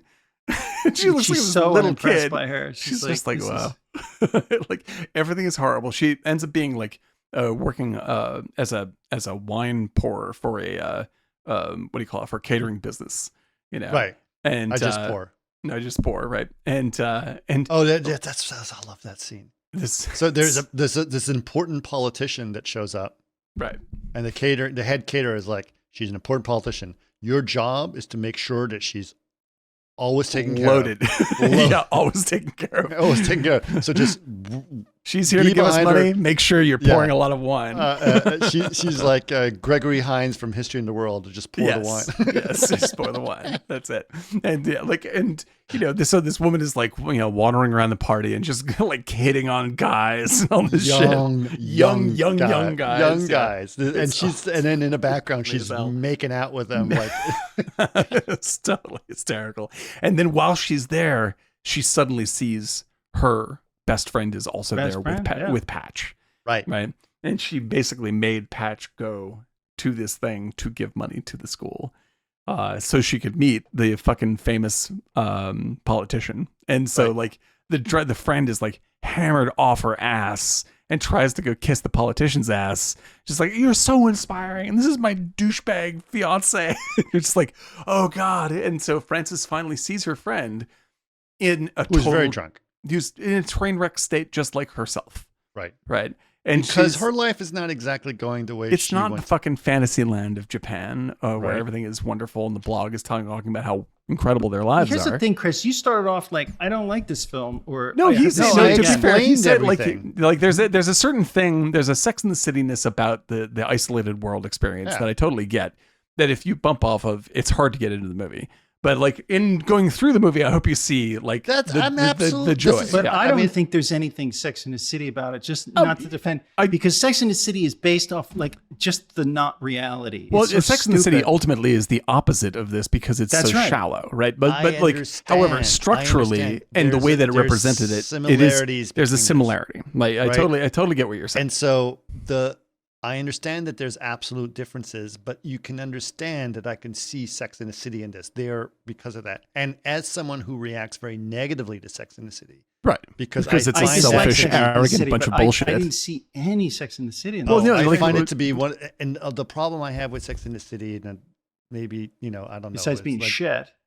is garbage. is that it was It's a narcissistic, it was loved by a lot of self-indulgent women, mess. and it is the most anti-feminist piece of Oh, it's horrible. garbage. Yeah, it's horrible. I hate it. Yeah, I mean, like Yes, it's but but Eric, to the Again, to it has his nothing point, to do. like it's thank you, Daniel. thank you. Just you defend me because I can't do it. Okay, Apparently. but the thing is that like if you see the setup without any forward movement in the plot of Frances Ha, you just see the setup about this this person who is living a pampered life and a very particular experience in New York that is that is glorified from their point of view in a way that is very narrow in its perception. That's the starting point of Frances Ha and Sex and the City, except that Sex and the City endorses doing that, and Frances Ha is all about not doing that. So like it's just the starting gun, the frame is something where Chris, and correct me if I'm wrong, you're like, I hope it doesn't turn into a fucking Sex and the City mess, because that's definitely what the setup is. Absolutely. Yeah, I And mean, so- I didn't totally get that understand from the beginning. I just got young professionals. Yeah, no, I naive get young it. I professionals. get it. And I to get it. be be fair to you, Eric, like I think that this movie so instantly describes something you actually experienced. Like it's hard to. It's like you're plugged in immediately. Like it's right there. And there is okay. So a lot of both Sex and the City and this thing focuses on characters that are myopic. Yes, based on exactly. Jason put that word in the chat, so I'm going to use it. And Sex and the City challenges that differently. This one does a good job of doing it, except for me, it was hard to get out of that. Yeah, the initial state of mind is like, is this movie going to celebrate myopia? And Because that's a fucking pain in the ass. Yeah, no shit. Right. And so I am trying, honestly, like I said, I'm using this podcast as a method for me to get out of it. To get in tune with the experience of the movie. And so as we're discussing all these things, Eric, yes, I'm learning to appreciate it and understand it. So because like you No, saw I'm it, not you condemning saw I'm just saying. yeah, I'm not trying to be. It's not a gotcha. I was just like, you thought it was a certain thing, and I'm not defending this movie as the greatest movie, but I couldn't see any Sex in the City, and Sure. I'm just making a comment to both of your comments, and I'm just offering, but my like, opinion. but Chris, I just you did definitely see didn't see that Right. because there was a lot of reality to that, even though the characters what's were the other comedic. show? I never saw it, but what's the other HBO show? Girls or whatever, like that like you. Oh, actually, this is like this gone wrong for me as Girls. Like this where I'm just that like was, this. what's her name too? The Yeah. writer. Was, Like I really I'm not that's- trying to defend that's some anything. So narcissistic I, crap. No. You're not. You're just. Yeah. I just couldn't see Sex and the City because Sex and the City is to me the death of hope, but it's also it's so not real in so many ways. yeah, I think without its a doubt. cabbies but are real. I think what we've established here, which I think is really interesting, is like like Daniel reacted very negatively to Barbie because of a reaction he had to Return of the Jedi. Because with something How the hell are you going to completely get a connection between Right. Return of the Jedi and Barbie? But somehow it made But sense once we went through the therapy. in talking about it, I was just Right. like, yes, I can see this movie much clearer now. Right. Then my initial reaction is so colored by I my think that's also hatred of this Noah. other very flawed experience. There was film references there too. There were Mhm. cultural references that it seemed like it was Noah Baumbach Mhm. writing rather than there was like the film kind of references even in Barbie. yeah. Like It's like I a filmmaker's kind of.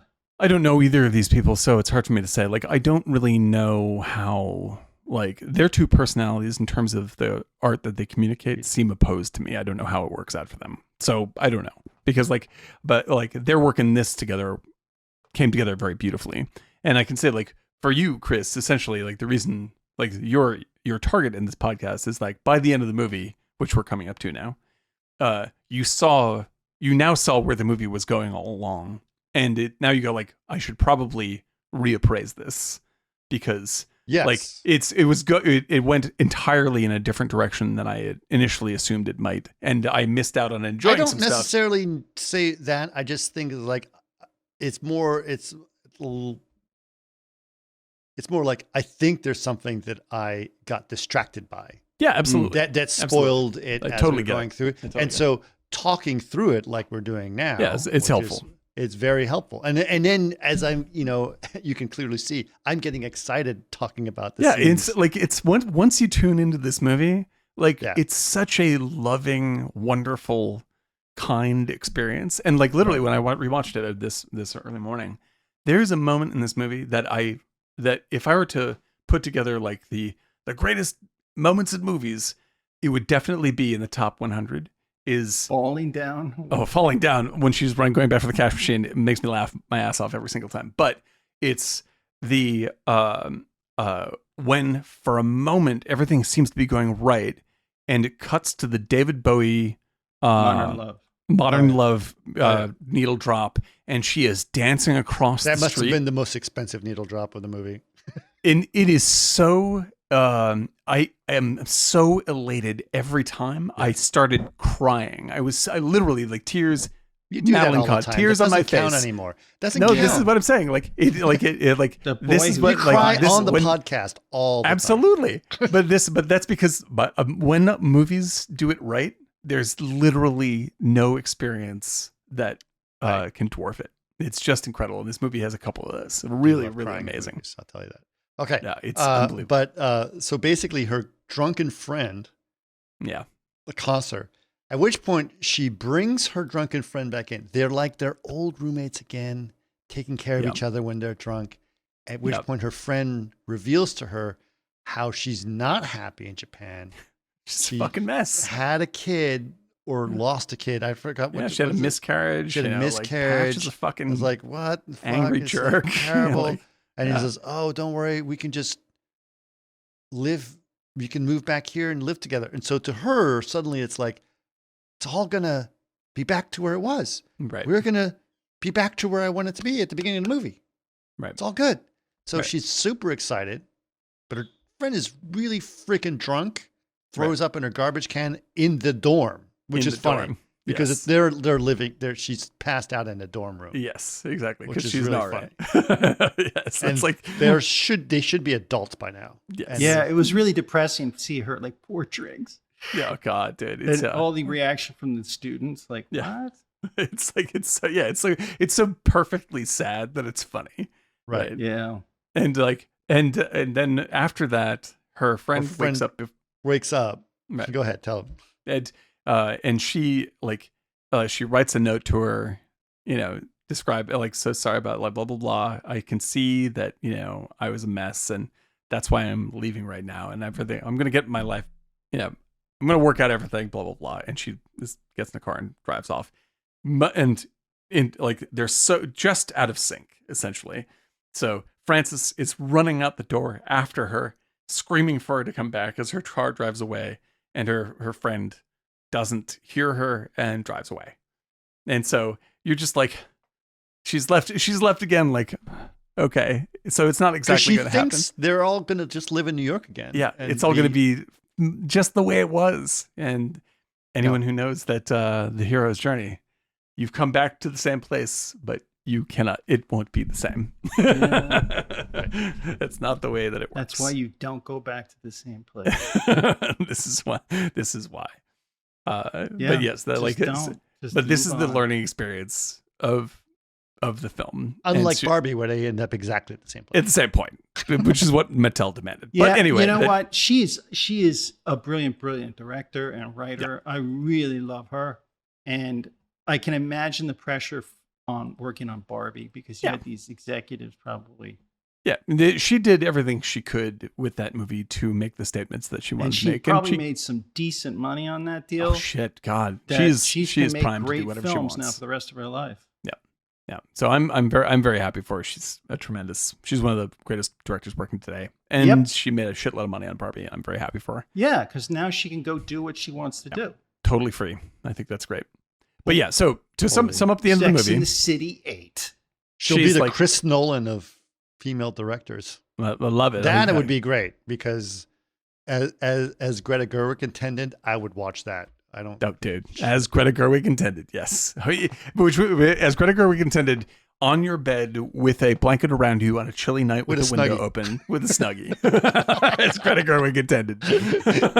Eating pop brownies. This movie has been released by Snuggie with a Snuggie as part of the DVD collection. I think I would definitely buy it. I'm sorry. Are we stereotyping? Greta, if you're listening to the podcast, we didn't mean it that way. But we're hopefully beyond you that. understand That's that how we I'm gonna watch endear her you films. and love you. Oh my God. You know, Greta, as a fan of Martini Giant, I just want to ask you. It's make sure that exactly. you know. Please that write us we back. didn't I'm mean so that sorry. in a demeaning way. We thought you're a wonderful person. Dude. But yes, anyway, to sum it up, she finally decides to take action slowly to put her life together the way that she knows. Take some responsibilities and take a hold of things. Like she goes back and she gets the job that she turned down because the dance company woman was like, well, we can't use it as dancer, but we can use you as a receptionist.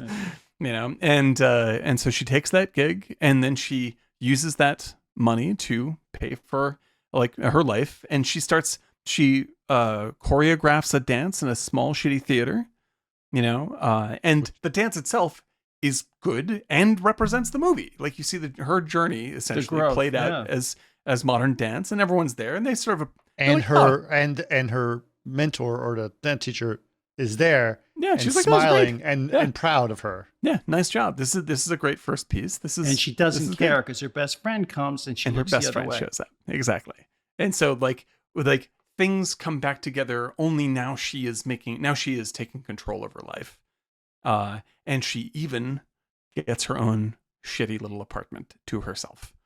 And this is where the punchline of the movie comes, where she is going to write her name out, which is Frances Harrington, I think.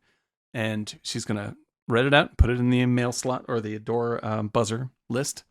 And she writes it. Yeah, and she writes it and she tries to stuff it in there and it won't fit in the slot. So she folds it over and the only thing you can see is Frances Ha. The end. Which is beautiful. Which is perfect. Literally perfect. Yeah, it's like the ending of Broadway Danny Rose where he runs down the street. God, it's like this movie. That's the end of the story. Yeah, the perfect button on a perfect experience. Both this is just a gentle, wonderful. Have perfect endings. Yes, yeah, absolutely flawless. And like I said, like these are set of like these are opposing movies. One's extremely optimistic and one's extremely cynical. But they are about the same journey. Yeah. But okay, so the opposite of optimistic is pessimistic. Pessimistic, yeah. So like this is cynical a way better way of describing The Graduate. Yeah, cynical. It goes beyond like pessimistic means like, yeah, this is probably not going to work. No, this Graduate's like, not only is it not going to work out, it's a joke that you even fucking thought it might. Yeah, it's sarcastic. You're an idiot. Yeah. Everything is terrible. Good night. Yeah, agree. You're a bunch of losers for coming to this movie. Yet, it was one of the top 10 highest grossing films of. Which I'm very happy for everyone involved, and it's a great film. You're talking about The Graduate. The Graduate, yeah. I can't believe It made For that $100 time million in period. 1967. How much? 100 million. $100 million, dude. That's insane that's like Gone with the Wind money. That's incredible. Yeah. That's It incredible. was one of the top 10 highest grossing films of all time after 3 years. Because, of course, as you know, movies would stay in theaters for years. a year or Yeah. two because Yeah, there was that's right. no TV or Yep. the way Yep. it was. So, And so There's they, no that's Netflix. yeah. I mean, Netflix. obviously they did have TV by that point, but that system was still in place. And like, I mean, I remember like when Star Wars Empire Strikes Back came out, like Empire Strikes Back was out for fucking at least a year. You could go to the Yeah, theater and you're see it. right. E.T. They were always was in out. theaters for 18 months. 18 months. Yeah. Yeah. Just keep on going and going and going and going and going. It's crazy. Yeah. You forget about that, but that's true. That's right. There was They no were- VHS tape. So the only Yeah, way, if you exactly. want to see E.T., just keep on going to the movies. Yeah. Now it's like I have to go downtown. I have to go to the Alamo Draft House if I ever want to see a movie on the big screen again. That's It's a crazy. rare Well, thing. movies are out on streaming within Instantly. 5-6 weeks. Dude, it's like Asteroid City was home by the time I got home from the Cape watching Asteroid City. Wow, was like, really? Is it on Jesus. streaming already? Yeah, you can rent it.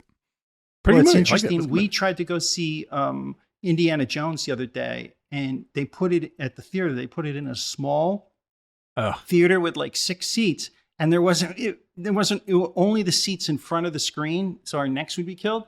So I just saw last night that it's coming to video. So, Yeah, just but wait. the tickets were $46, and I know the video rental is, even if I bought it, would be $25. $20. Yeah, exactly, dude. No, So actually, why go I'm to going the to say theater? that's a great movie to see on video. That's a movie where you're just like if you watch it at home on video, you're going to go like, oh, it was pretty good. I like that. If you go to the movie theater, $46 without snacks for the tickets. that's fucking silly. That's dumb. Yeah. However, I will spend $20 to go see Silence of the Lambs at the Look Theater in 3 weeks. So there you go. That's like going to. Yeah, that's like going to. This is actually. Spielberg brought this up like 6 years ago. Mm-hmm. He Okay. said that the theater experience is going to turn like going to a opera. Going And to then the, most yeah, of things course, should yeah. will probably be on your big TV. Yeah. And then you'll have a few experiences where you see them on the big screen and you'll dress up to go and you'll Yeah, it'd pay be fancy, $100 sure. a ticket Yeah. to go Something see. like See that'll be Greta true, for Gerwig sure. stuff. Yeah. Yeah. Yeah, I think that's reasonable. This is not the AMC stuff. I don't know how That's long. it. Well, because the It's got a Cineplex huge thing, rebound recently. Yeah. Huge rebound. Thanks to Chris Nolan and Greta Gerwig. believe Yeah. it. Well, I mean, Oppenheimer is 700 million global. Like Oppenheimer, a 3-hour movie about a physicist. Yeah. Like that's fucking insane. Great movie, incredible movie. But like Yeah. that's people still do love those kinds of experiences. The thing that's going to be happening though is that no one's going to the studios are going to misinterpret that completely. Sure. As they they always do. will Barbie too. They're going to Yeah. Barbie, we need to sell more toys. Like, Yeah. Here's nope, the you Tonka missed truck the movie. whole Yeah. thing. Whatever it is. Yeah. It's kind of stupid. Yeah, Any but- news on the front with the wait. Don't say anything if you're going to say what you're going to say. Okay, go ahead. What? Okay. What were you Are going you to say? talking Eric? about the Sorry. strikes? Is that what you're going to ask, Eric? Yeah. Okay, Yeah. go ahead. Yep. Sorry, I thought for a moment I thought we were talking about something else. Go ahead. About what? I can't say. Oh. Because you No, don't hear like about it. any news from There's no news on the strikes that I know of. I know I've they heard were they've gone back and forth and they've gone That's to the right. table. Yeah. But there's no news as far as I know. The only news I'm concerned about right now is that there's going to be a hurricane that's going to hit us Yes. tonight. So Really? Tonight. Yes. See how this goes. yeah. Yeah. I mean, it probably be a tropical storm by the time it gets here, but Yeah, but it's going to be intense. we're expected 2.5 inches of rain tonight. very so quickly. Yeah. yeah, very quickly. So In it's fact, I got to go outside and deal with some gutter situations. Yeah, and we live we live in the foothills, so we'll just have to see how things go down. Yep. Hopefully, it's Yeah. not. It's whole world actually much the mud. Palm Springs and the Death Valleys of the world. Those are the ones that are going to be really fucked. Yeah, it's bad news. So yeah, we'll see how things Is go. it Hope that everyone's strong? safe and okay. Yes. Yeah, It's currently it's very some strong. places in California will receive as much rain as they do in a whole year in 24 hours. So there Especially will the be desert, pretty much. Pretty much the desert's going to get screwed up. pretty bad. Yep. All right. I'm going to wrap it up because we are running late, and thank you guys so much for joining us on this. Great show. Thank you. Great show. Good show. Thank It was you, a lot of Jason, fun. in chat. Some great comments. Thank you, Appreciate Jason. it. And we will see you next time. Next week, Eric and I might do a watch party. Actually, I don't think we can do a watch party because I actually have a couple things going on. So the week after that, I will be in London. So it's going to be a couple weeks before we do another podcast or another thing. So just letting you guys I'm know going to be that out for a because I couple know weeks. Daniel's going on a vacation. Yep. So we'll be out for a little bit. But besides that, the normal schedule of podcasts is all fine because we've recorded these. And so you guys should be able to have all your normal podcasts. So, but for now, thanks so much for joining us for The Graduate and Francis Ha. Are you guys ready? Let's do it. Yes. Drink. Talk. Drink.